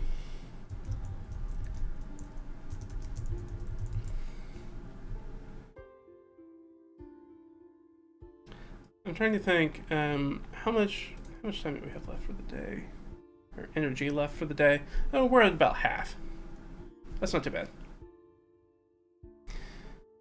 Alright, so I guess the question is they come in and I think there's going to be some introductions, but I want to do the introductions with the noble and stuff next time, I feel like. What I really want to understand right now is why they're in the camp. Like, why are they camped here? I'm guessing because the carpet, or the tapestry is nearby? Because I get the feeling... Sorry, I'm jumping forward in my head. I have a feeling that because this is the area where the water is, that there's probably some sort of... Like, it may be like a cenote, where there's sort of like... If you imagine sort of like a sinkhole, but basically there's like an underwater sort of aquifer that has a hole in the top that's sort of like open to the sky. And so maybe there's like a full, for our purposes, a dungeon adventure location that's down in there that maybe they haven't really gone into yet. So is that the case? I kind of want that to be the case, so I'm going to say +5. Oh, 10. So the answer is no. The answer is no.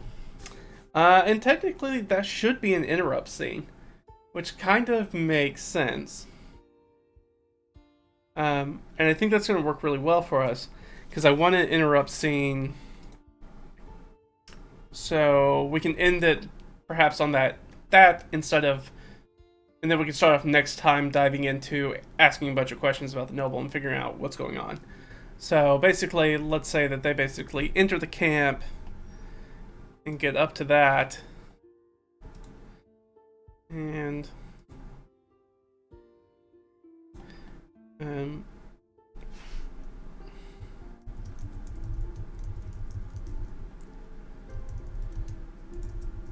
but interrupted. So what are we going to be interrupted by? Let's roll on our handy dandy charts. First D20. 15. Helps if you look at the right side of the sheet. Oh, some sort of news report or rumor. Of what, exactly? 14. Oh, a news report or rumor of prevent, create, release, use. So maybe they're now... Maybe they have some news about us. For us, telling us that, oh, it's dangerous out there. I'm glad you have Aeolus because, you know, we found out that there's this other noble out here that's searching for the same thing, that's trying to get to it before we do, or trying to stop us from getting it. We're not really sure yet.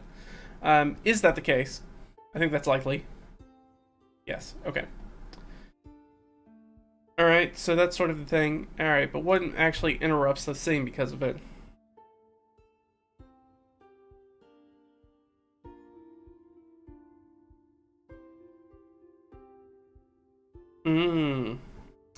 So 18, sorry. I'm thinking I need to tell you guys what I'm reading, not just read it, right? A trap or trick of the ordinary variety. So I think really the news is that we get is that Ott's gone out and done some scouting, and they're pretty sure they found the location, but they weren't the first to get to it. Right? It's for some reason becoming very Raiders of the Lost Ark, right? Not in this case, but the Nazis are already digging around the location. They're already entrenched in there. Right.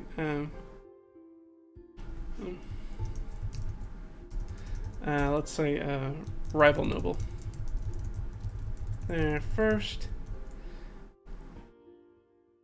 So Ott's a really good tracker, and we have and a very good scout, and does very good reconnaissance. We already have that sort of documented in the game earlier from going out and checking sort of Norcruth's crew in the very beginning of our adventure. So, and our laying a trap. So I think that they're lying in wait. They're ready to ambush. They probably have some trap set up for the noble and Ott to fall into, not realizing that Ott's already found out about it. Like, Ott was able to scout them as they were sort of coming up with this plan. So they're sitting on top of the sort of adventure location, as it were, waiting for us. And so, so what are we gonna do to get around it? To get around that. Okay. Do we have any good ideas for that? Any potential good ideas for how to get around this? So, we don't know. This is an ordinary trap.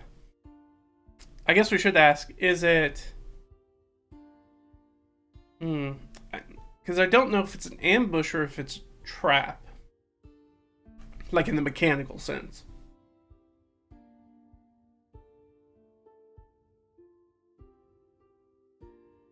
It may be a mixture of both. I'm going to roll, I think, 2d6, since we've got sort of like two things on the edge. And it's like, if it's really low, if it's on the low side, it's going to be some sort of mechanical trap. If it's on the high side, it's going to be just kind of strictly an ambush. Alright, that's on the low side. It's a mechanical trap. And I'm just going to look at my... I keep setting it way over here for some reason, instead of where I usually set it, which is over here. So, traps. There are basically 4 types of traps. Just kind of standard traps. The first one, what I mean by that is that they do 4 things. They either are alarm traps. They're meant to alarm people that, hey, there's people sneaking around, right? They're meant to kill those people. They're meant to detain them, so trap them. A trap that traps, basically. Or they do what's called a lockdown, which basically keep them from escaping or whatever you're trying to protect from being removed from its location.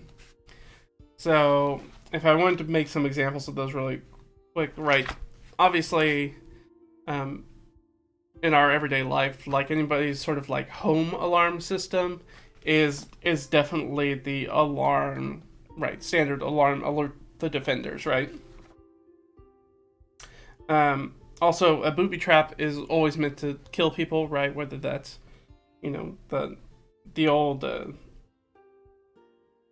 you know, rocks, or, you know, the log that comes flying out, or, you know, a landmine or something like that, right?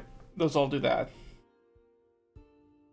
Detainment would be sort of like the classic trap, like the snare trap that you find where people are walking in the forest and they get lifted up, right?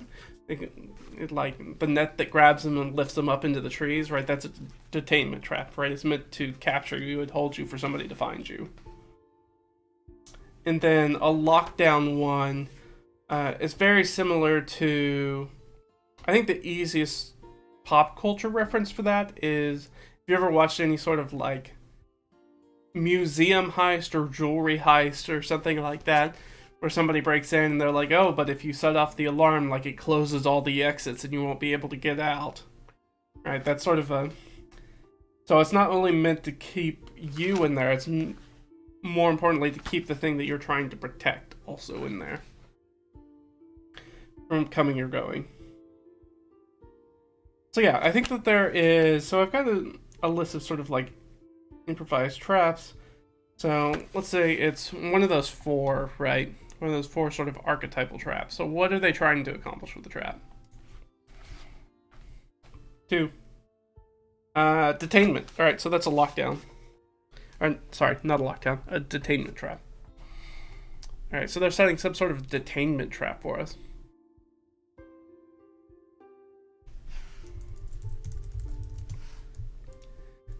I'm just going to say mundane. Detainment trap for them. Hmm. So not trying to kill the noble, right? Which is very interesting. Which makes sense. I mean, right, if you start killing nobles, right, that's kind of a big deal, and right, there's a lot of legal implications for that, right? That could be a real problem for anybody, but especially a different rival nearby noble, neighboring noble. So it makes sense they don't want to kill them. So basically, from my perspective, it feels like they want to stop them long enough for them to be able to go grab the magic item, right? They want to detain them long enough for them to go grab the magic item and make off with it, just in case.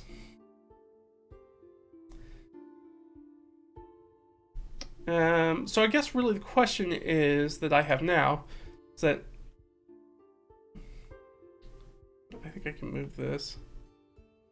Get out of here. No, I'll just put this here.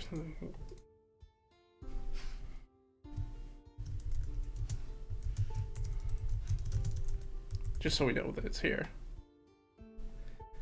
And it helps if I'm looking on the right thing. There we go. Just so I remember where we are. So the question, I think, becomes where exactly...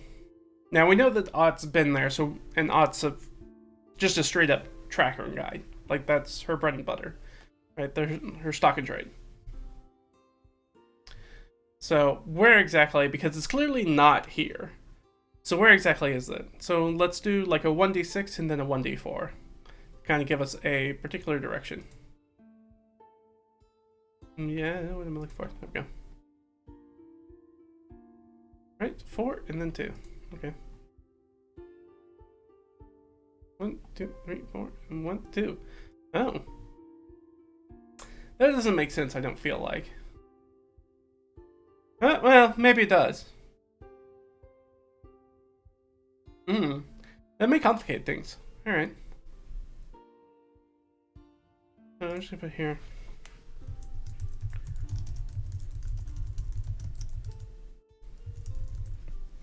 Actual location of the treasure. So maybe they were super cagey because they know where that magic item is.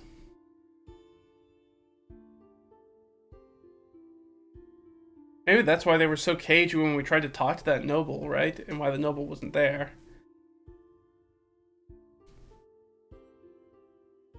That would explain, like, maybe why the guide was gone from the guidepost.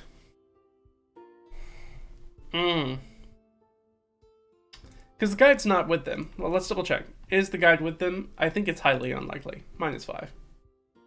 Yeah, no. The guide's not with them. Alright.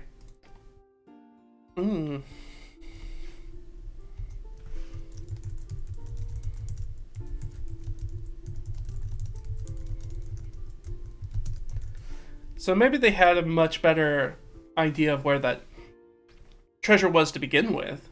Certainly much better than you know, Lott's employer does. So that's very interesting. It's a very interesting take. So yeah, they're like way ahead of us as far as when it comes to kind of completing the adventure. So I do think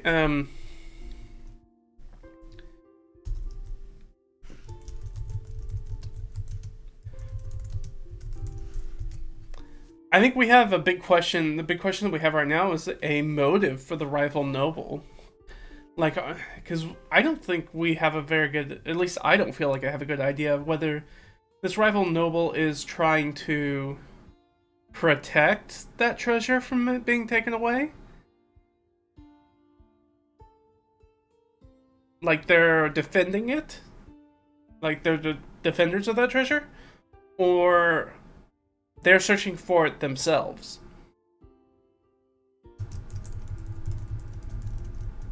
And I'm just going to put this as another line.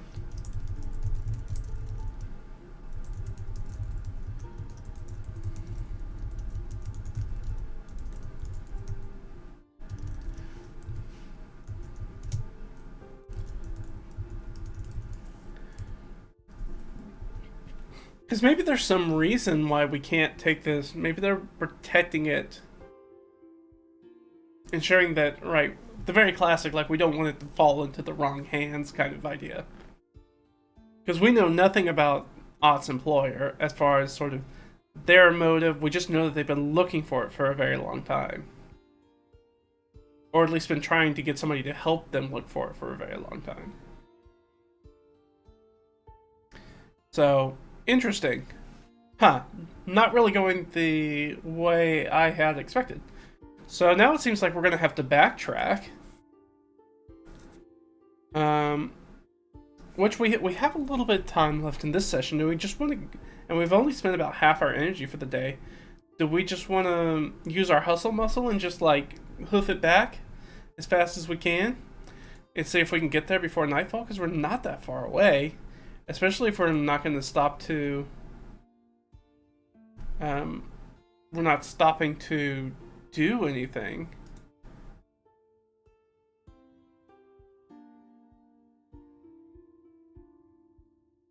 We're not, searching squares or anything, because we're only what, 3 away? We could definitely get there maybe in the same day if we roll well on our energy consumption.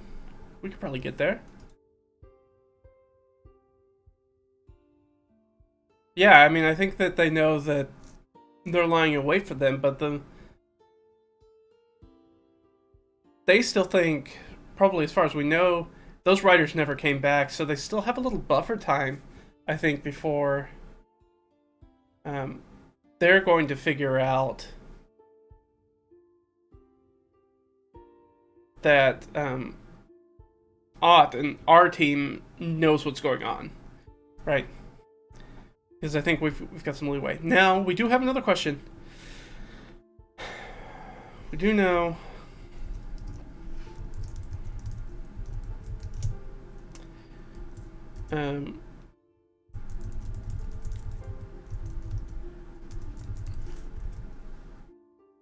did the noble's rival capture the heir? Because they were going exactly the opposite way of us when we were traveling up. We went right across the same path. As far as we know, what we learned from that person, from their heir, was that nothing was amiss.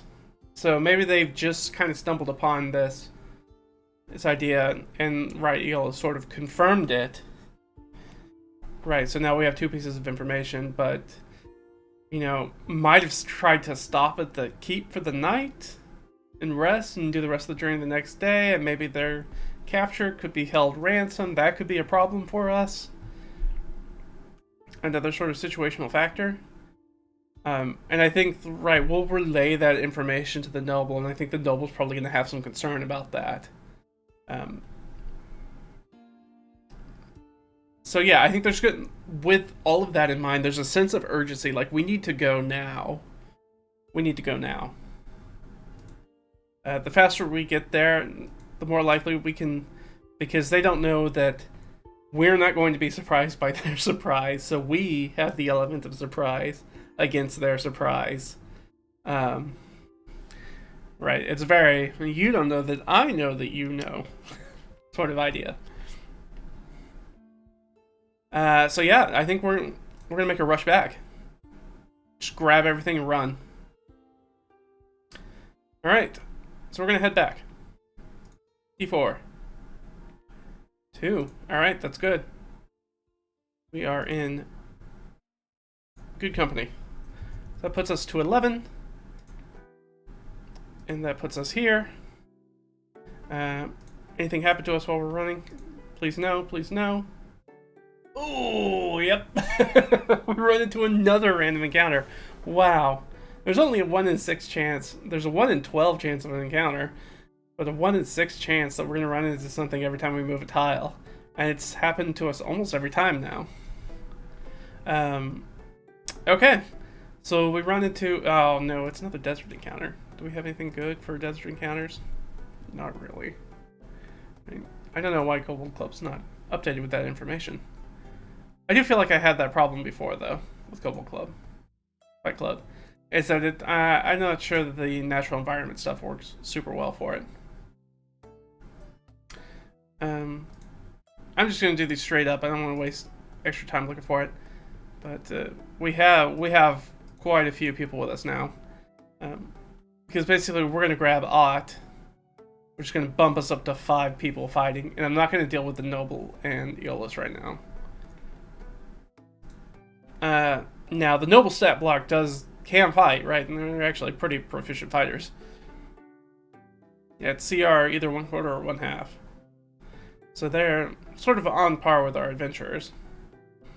But for simplicity's sake, I'm not going to use them. So I'm just going to put him in here and Noble.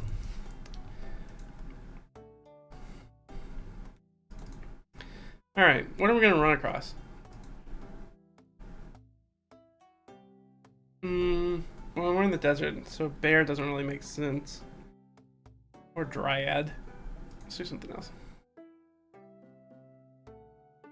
I don't like those either. Wolves work okay. Do we have any other sort of beasts that are better, sort of like 1/2 creature maybe we could use? Because this could make a bunch of wolves.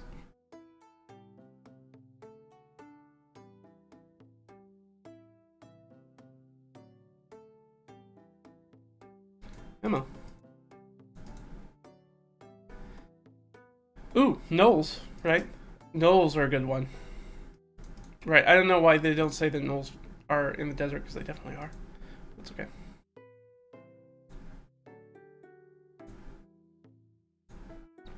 Four gnolls. I like that.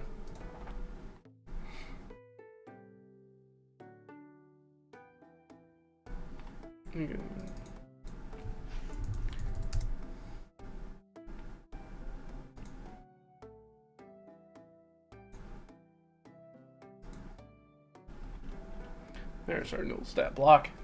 Perfect.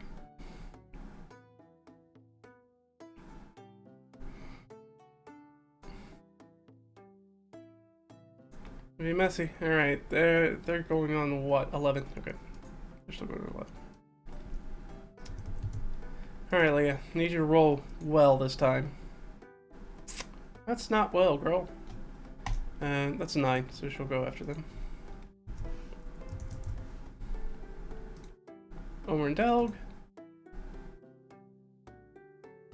1 before, 1 after. So Omer's gonna go on top.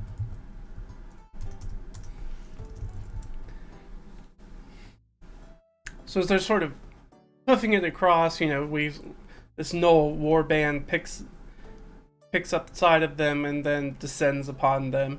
Right? They seem like it's evenly matched. These people have, you know, beasts of burden with them. They don't look right. You have people like Aeolus and Omer and probably the Noble that don't look particularly like very tough combatants. Who knows? They may be confused by seeing Ott, right? Because they didn't roll for Ott. I didn't roll for Ott. Ott's down here too. Thinking that maybe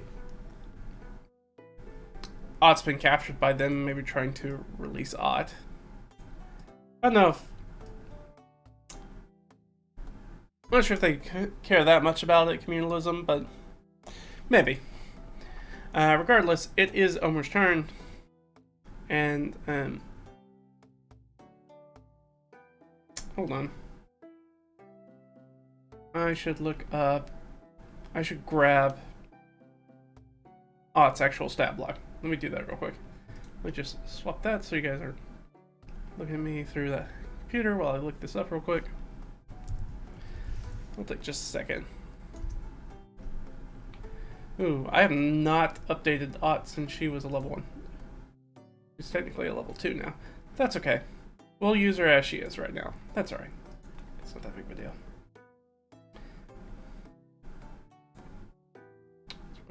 Let's do. It should be about in the same place anyways. Alright, so it's the top of the round, which means it's Omer, right? Omer, alright. Gonna shoot at the one that's in the lead. They have 22 hit points. Ugh. Well, it makes sense. We dealt with a bunch of easy fights. It's about time for us to have a not so easy fight. There's 4 or 5? 4. But definitely gonna hit. No, it's not nothing. It's not even as close to nothing as possible. So down to 19. They're gonna charge in. I assume that they probably... Are they gonna be able to make it there? I don't think so. I think they're gonna have to take shots from where they are.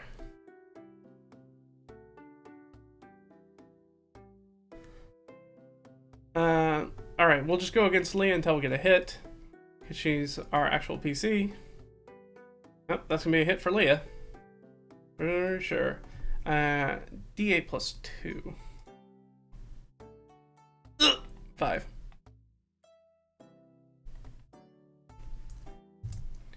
Not great. That's one shot. We'll just go down the line. Who's after Leah? Delg. We'll miss Delg. Second one on Delg. Same thing. Last one on Delg. That's probably gonna hit, right? I assume they have like a +4 to hit, right?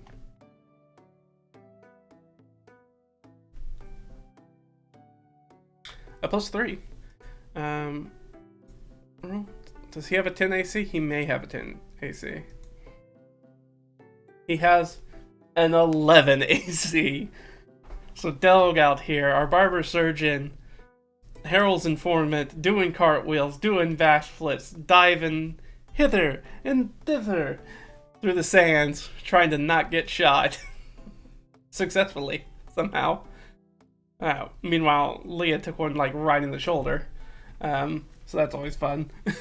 But that's okay. Where are we at? Speaking of the acrobatic Delg, it is his turn. Who's going to turn around and take a shot at the leader. No.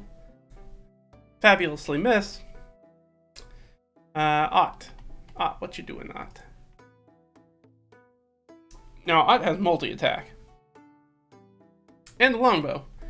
Because fire off 2 at that lead knoll. Miss 1, hit with the other. Has the same 1d8 plus 2. Does 6 points of damage. So down to 13. Yeah, does Rhymefire show up? Rhymefire shows up. Probably goes after the one in the front. I didn't know, so I was going to give him a d6. I don't think he can hit with that. Anyways, I think that's a 13. Yeah, I'll miss. So it comes some swoops, and that sort of like late knoll sees the shadow fly over, and probably used to it with vultures and carrion birds and things like that, rocks and things like that, in sort of like the open plains and open sort of environments like this, and just sort of like hits the ground as that shadow passes over him, and those claws just kind of snatch at the air above him. And Rhymefire will, I think it's just going to kind of do a flyby attack right now, and just kind of wheel back around and kind of come back for the next time. If they're still around, he may try to line them up for a lightning breath. Because they're probably pretty close to a line right now because they're running in. Let's see. Back at the top, Omer. Well, Omer can't really fire at the one that's laying down. Because you have disadvantage, so against number 2. Gonna miss. And we'll gird his loins and prepare. The baddies. I guess the question is this is more of an oracle question. They are pack fighters. Do they stop or charge past the one that sort of like hit the ground and ducked? Do they charge past? I don't think so. I think it's -3. No, so they like stop to like pick up the other one. While they do, they're going to fire another volley of longbows.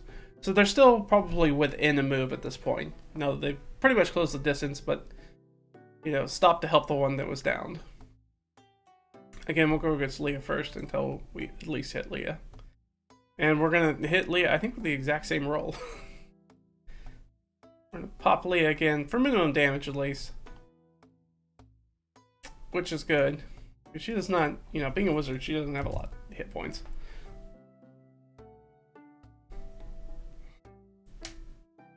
And so that was one against her, and we're just kind of going down the line. So against, what was it? Delg. One's going to hit Delg.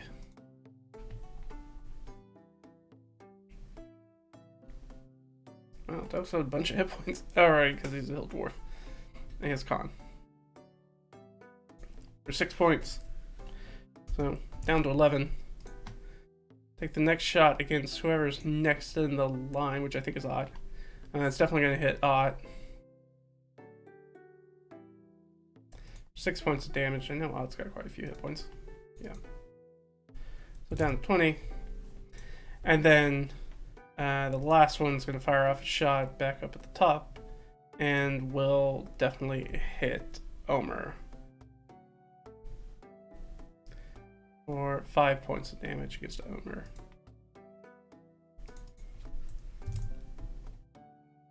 Alright. So that got us through the baddies. So that brings us up to Leah. Leah's got these guys all grouped around. I think she's going to throw a chromatic orb, probably. It's going to be her last spell for the day. She's already used grease earlier. Go ahead and knock that off. But yeah, this seems like the good time to use something like Chromatic Orb. Let me double check Chromatic Orb real quick.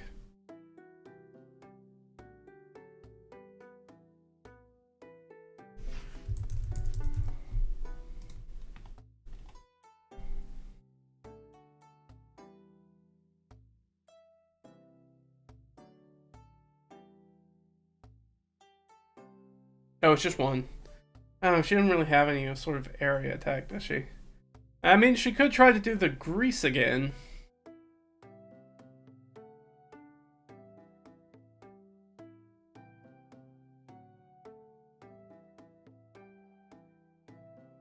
That'd be better than going after just one character using Magic Missile, I think. Yeah, so she'll do grease again. And hope that somebody can light these guys on fire. Yeah, that'll hit all of them.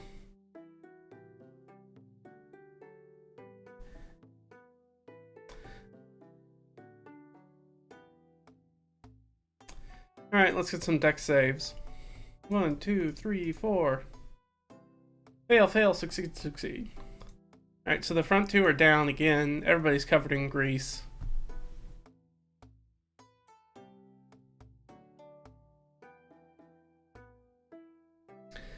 Alright, and that was her last spell for the day.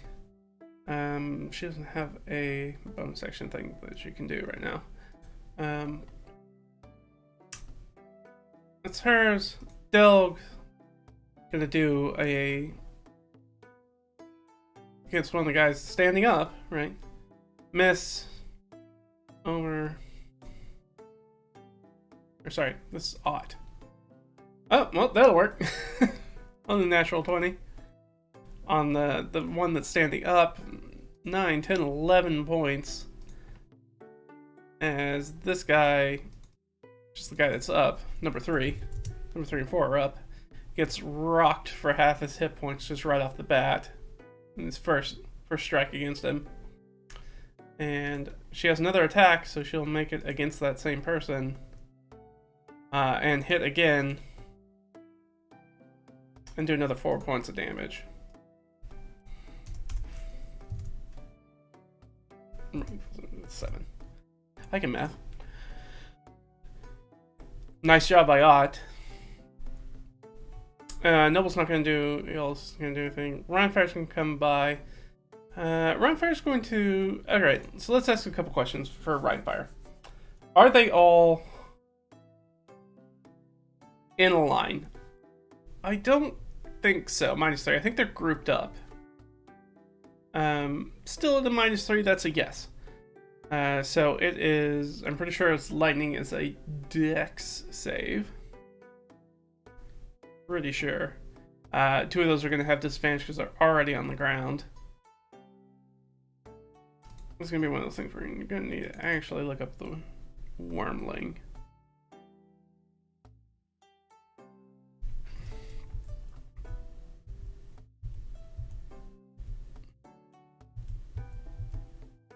Alright, it's a Silver Dragon Wormling.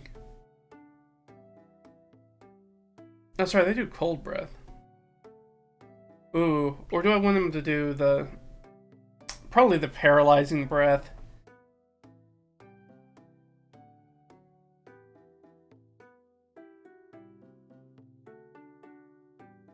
That would be a con save, though. No, they're both con saves. Doesn't matter. Yeah, let's do the Paralyzing Breath. What's the DC for this thing? 13.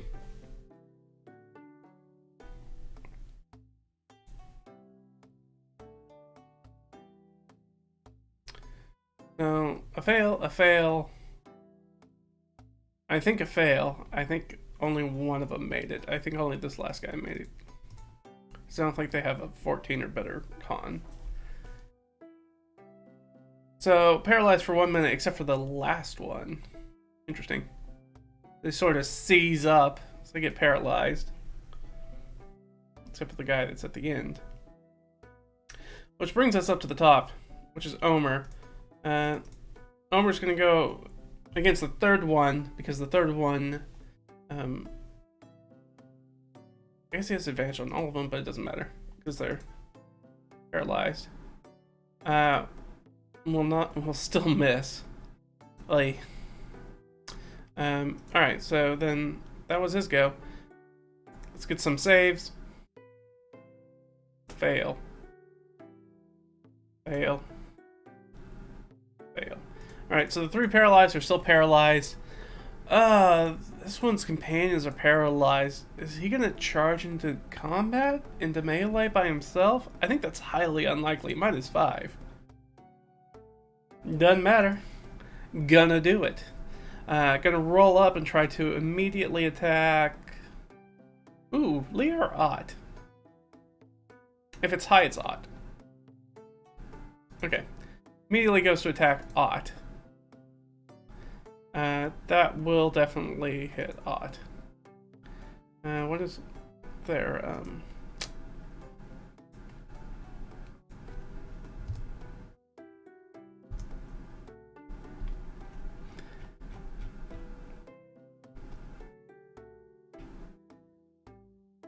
Oh, it's a spear. That's what they're using, the spear. 1d6 plus 2. Ooh, 8 points. Max damage. Not what you want to see. Alright. Well, that's that one. Sort of drops its bow and runs into melee, crazed. Doing that hyena laugh. Kind of runs in. Whipping around its spear. And stabs into Odd. Ugh. Alright. Those are the bad guys, but the other 3 are still kind of held in place. It's Leah. Leah's gonna turn around and...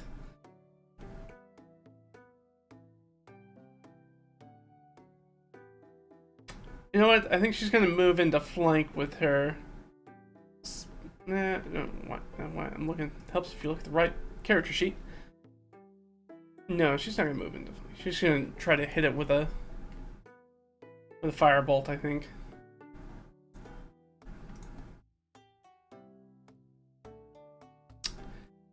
Oh, even with the +5, that's 12.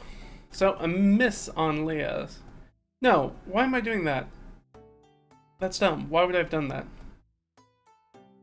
I'm sorry. She just greased all those guys. She's gonna try to set all that grease on fire while there's still, you know, 3 people in the grease puddle.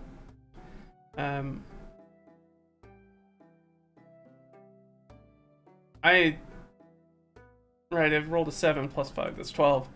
I think 12 is good enough to hit the ground that you're targeting. And so that's all going to explode into flames and deal some damage. We're level 2, so 2d6. So 8 points damage to the guys who are in there. And that's just going to spread. Which is going to kill one of them.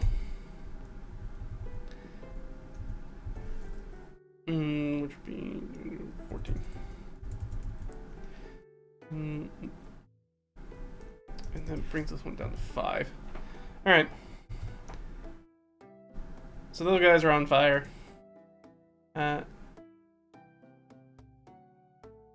I think Delg at this point is going to drop his... how's Delg looking? Delg's looking alright.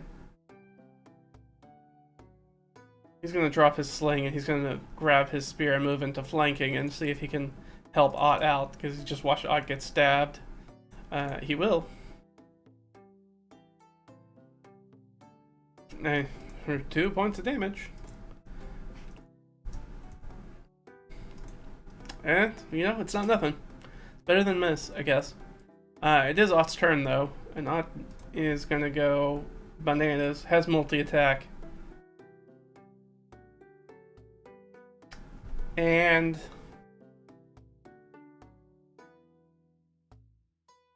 has multi-attack, drops her bow, grabs her spear. And has advantage on both of these. I'll take the natural 20. Nice. So gets stabbed, growls, turns around, stabs back for 12 points of damage. Wounding this thing heavily. Yips embarks herself and tries to do it again. 11 plus 4 is 15, which is exactly what she needs to hit. Let's see if she can put this one down. Oh, yeah. This one runs up, stabs at her, full of that sort of angry, laughing, chittering. And she's like, ah! And drops her bow and pulls out her own spear and just kind of stabs and stabs and stabs again until this thing goes down. Because again, Ott is a female gnoll, which is larger than male gnoll, so she's a pretty sizable opponent. She's not a very small and demure lady by any stretch of the imagination. She's a 7-foot tall murder machine. So yeah, that's them, and we've got 2 guys back here who are still paralyzed. Actually, did I check for them? I don't think I checked. Are they still paralyzed?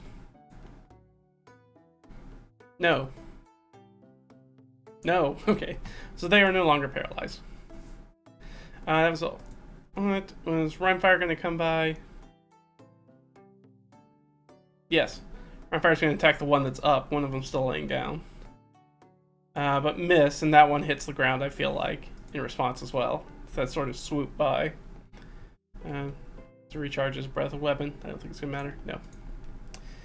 Because I'm pretty sure they're going to run. Now that they're outnumbered. Omer at the top. Omer's still got his sling. He's going to sling against the...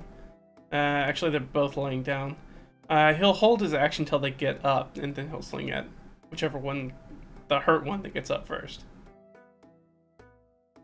Which they get up, and then Omer takes a shot, but will miss. Let's get some charisma saves. They've got pretty low charisma.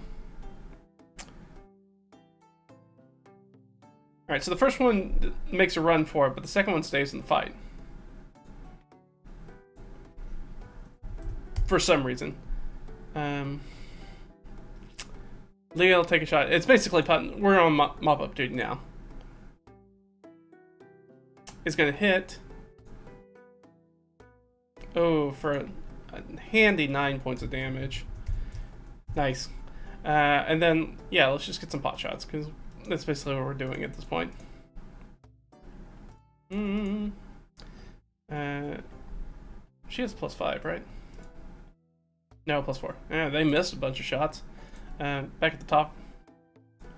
Omer misses. Does Rhymefire get him? Nope. So it's its turn. I'm gonna give it advantage at or technically disadvantage at 12. I think actually both those. Yeah, that's failure. Just straight up failure. And the last one decides to boogie out. So, definitely hurt. That really puts kind of a damper on their plans. Do they want to push on at this point? They're hurt. But at least if they can get there, they could get there and maybe rest. And then maybe be able to still get the surprise on them. Or at least know what's coming. So yeah, I think they're going to press on. And just hope that they don't run into another encounter. Especially now that Leah's out of spells. They're going to push on. So they're back to the guidepost. At least at the guidepost, if they needed to, they could sleep there again. They could recamp. Alright. Do they run into anything? Oh, yes. Wow. Very hot dice or very cold dice, depending on your take on it. What did I do with my...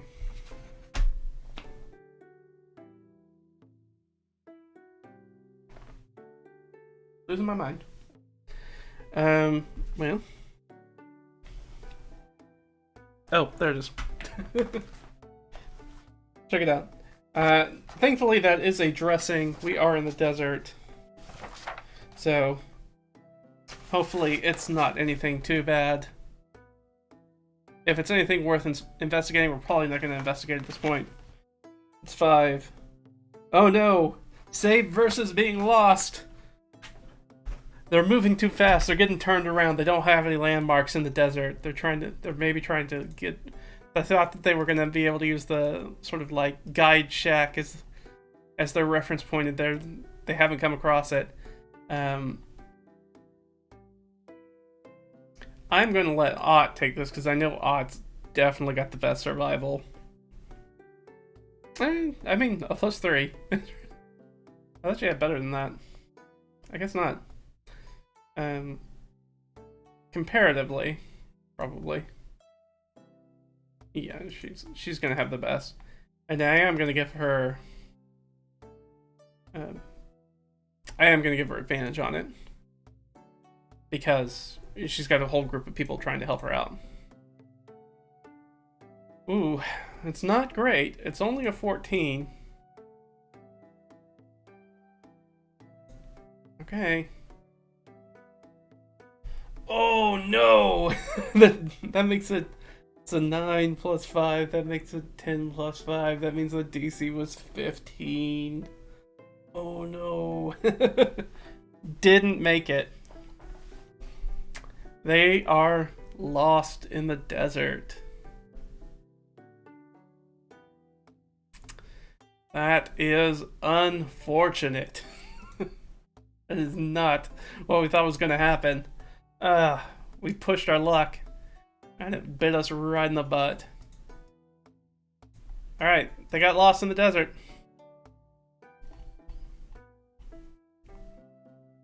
And then, yeah, I think we just chalk that up to not good at what she... Not. Ott is good at what she does, but when you're moving too fast, you're moving too fast. Playing fast and loose and you get lost a lot easier. Rather than, you know... sticking to the straight and narrow and being very intentional about how you move. But I do want to make this. So trip. And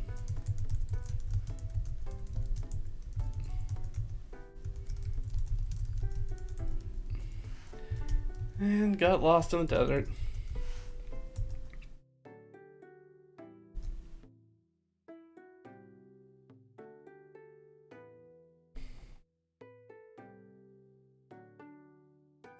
Alright, but we did make a move, so we gotta account for our time and energy.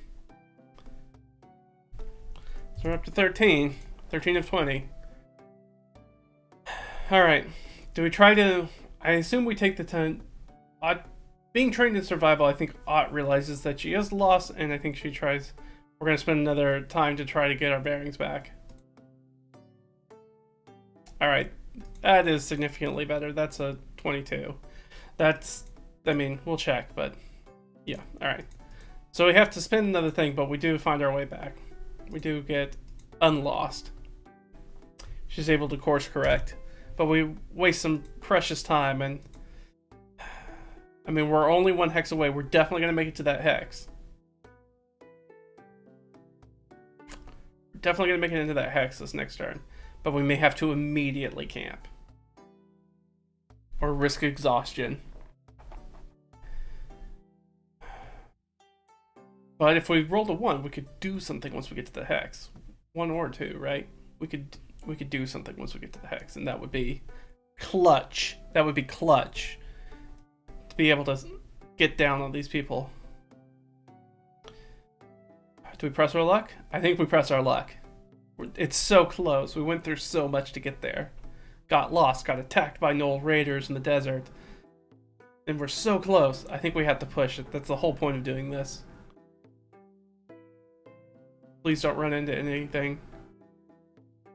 And they safely make it into the next hex. Finally. Retracing their steps. Not running into something.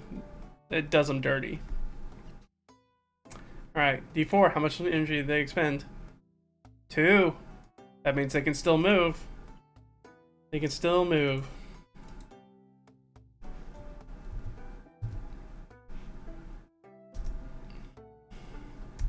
So up to 19. Question, do we know where the adventure location is now? Between Aeolus and what Ott has learned, and do we know where the actual adventure location is? Yes. That's good. Follow-up question. Is it actually at the noble's residence? I don't think that's likely. I think it's somewhat unlikely. But it could be. And I think, depending on what that answer is, we're going to get some insight as to whether they're defending the treasure or trying to claim the treasure. So I'm going to make this -3. Is it at their residence? No.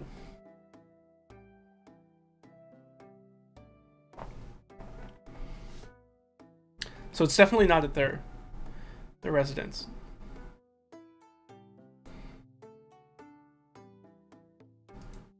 Okay, so it's not at their residence.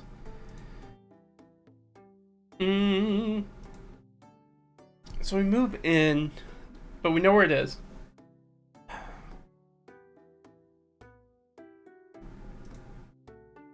I kind of want to figure out the... I think this is a good place to stop, is them sort of creeping up on the adventure location, kind of ready to go. Maybe they'll like do some scouting. They'll like have themselves like a short hour-long rest as they're sort of like scouting the periphery, just trying to get their bearings about what's going on. I feel like that's going to be a really good place to kind of leave us, but I want to know what kind of adventure location this is.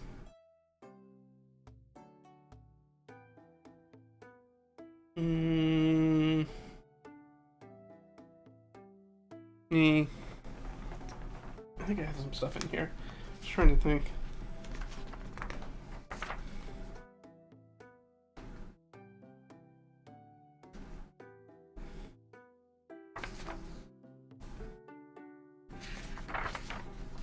Okay.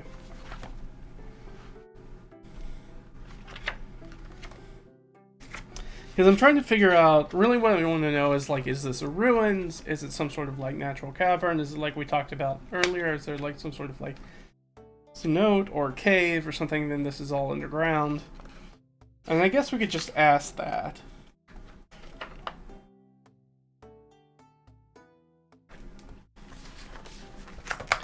Whether it's an existing structure or... I guess we could just ask the nature of it.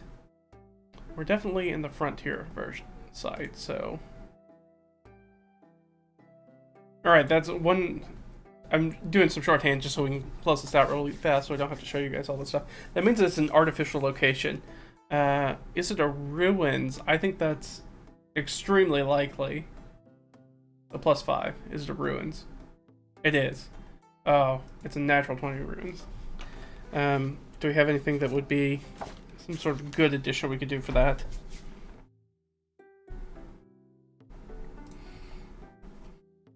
$12.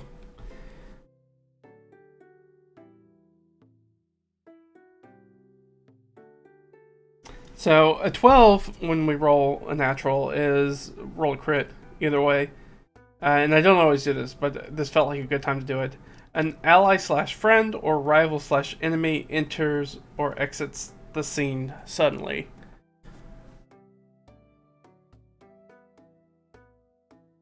Well, I think this is something that's in... I think this is very much... The way we were asking, I think it's in our favor. So this is like a crit that's in our favor because we're not having to go through like their fortified home. So I think that's already sort of in our favor.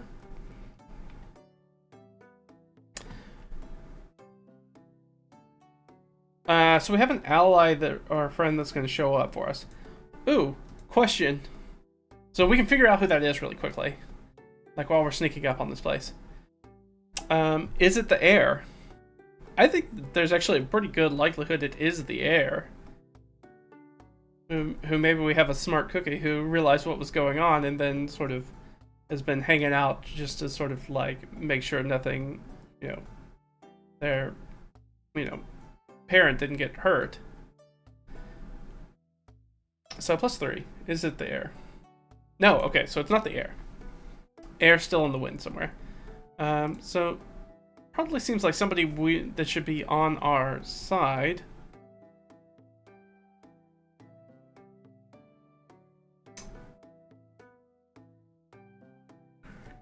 Alright, so it feels like we've got 8 factions. It's probably one of the people from these 8 factions, right? It's got to be somebody we know, or else they wouldn't be an ally or a friend. Right? Who? What's 2? Somebody from Riverside Conservatory. And I'm just going to go ahead and bolt his name so I know. Well, we already have Eolus with us. We already have Omer with us. Harold's dead. Arias? Is it Arias? Oh, it could be Arias's, I don't know how I feel like of them being... Because I really wanted it to be somebody else. But that's okay. I really wanted it to be Inbar. But that's okay.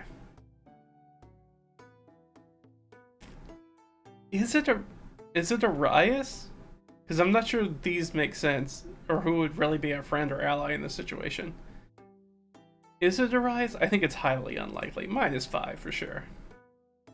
Good. Okay. Oh, but maybe... Ooh, is it Harold? Now, Harold confirmed dead. Harold is dead. We know Harold's dead. We know that because Harold's spirit is trapped in Leah's spellbook.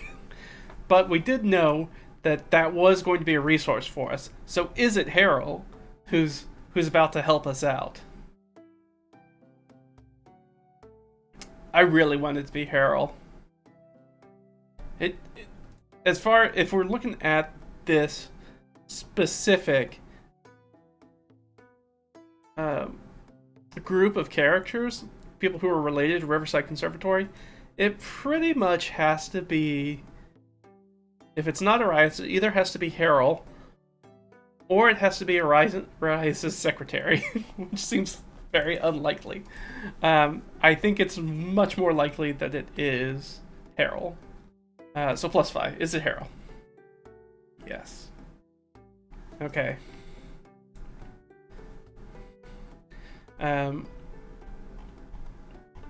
So let me go up here.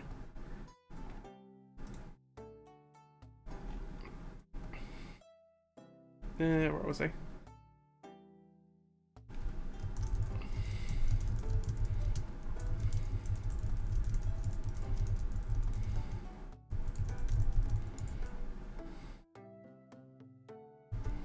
And at this point, they're going to take a short rest.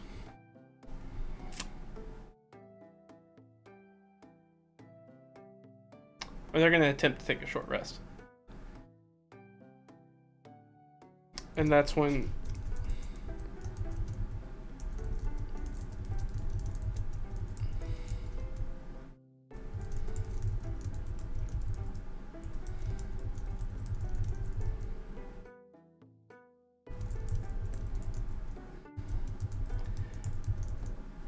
So, let's make sure.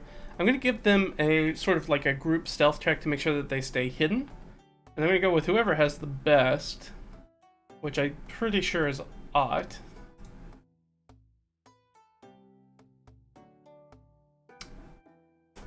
Yeah, I don't think either of these guys are. So +4, I'm gonna give him advantage, right? You have a bunch of people helping you. Alright, at 22. Does that meet the DC? Please do.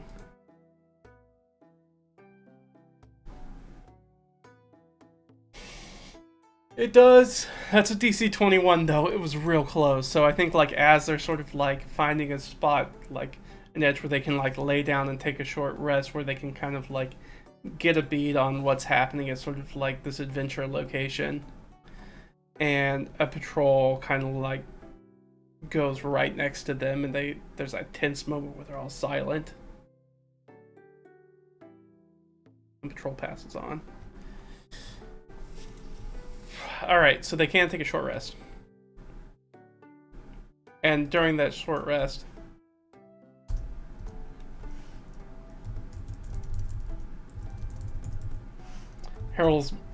Leah's book technically opens up, and the way we discussed previously is that it's basically like Harold's handwriting in the book, and it's a very sort of like free form, like stream of consciousness writing of like him just basically talking, but through written form in the book. And so we're gonna figure out what that is. And okay, so we do know that the adventure location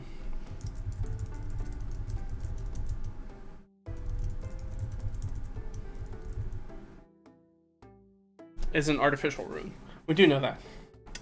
All right. Well, that just feels like such a good place to end it at this point. Right? We're going to take our short rest. We're going to figure out, in the time in between sessions, I'll figure out sort of like what the entrance to that dungeon is going to look like, sort of like the adventure location, kind of figure out how long I want to maybe be in this dungeon, and we'll get into it. We're also got to figure out who we're going to take with us, because we've got like a baseball team's worth of people with us, and that is way too many people to be taken through this dungeon. So I think we're gonna cull some people. I don't think we'll take Rhymefire. I don't think we'll take Aeolus. I think the Noble will insist on going. Ott will insist on going. Delg, I don't think cares about this, and I don't think that Omer's going to care about it. So I think they're probably going to hang back in the rear with the mule and the supplies, and it's probably just going to be Leah, Ott, and the Noble who go in, which will make sense. So I think that's what we're going to do, and that'll be next time. Wow, this was a very, very interesting session. We had a lot going on. A lot of unexpected things got thrown in front of us. But it was a lot of fun. I hope you guys enjoyed this as well. I'm really excited to get back into the dungeon and see what's going on and find out more about this rival noble and what's going on with that.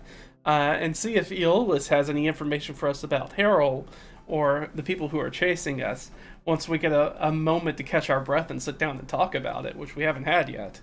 But yeah, it's a ton of fun. We'll be able to maybe get Igni back. That'll be fun. That'll give us a little extra firepower in the dungeon if we absolutely need it. And yeah, that's everything for me right now. I have maybe some other streams I'm going to maybe do later in this week, so watch out for that. Probably not going to be the solo RPG stream. I'll do that sometime later. Maybe on the weekend, maybe Thursday, we'll see. But I may do another stream. I have another thing that I've been kind of cooking up. So keep an eye out for that, and we'll check it out. Been a lot of fun. Thanks for hanging out with me, and I'll see you guys next time, alright? Have a good one. Bye.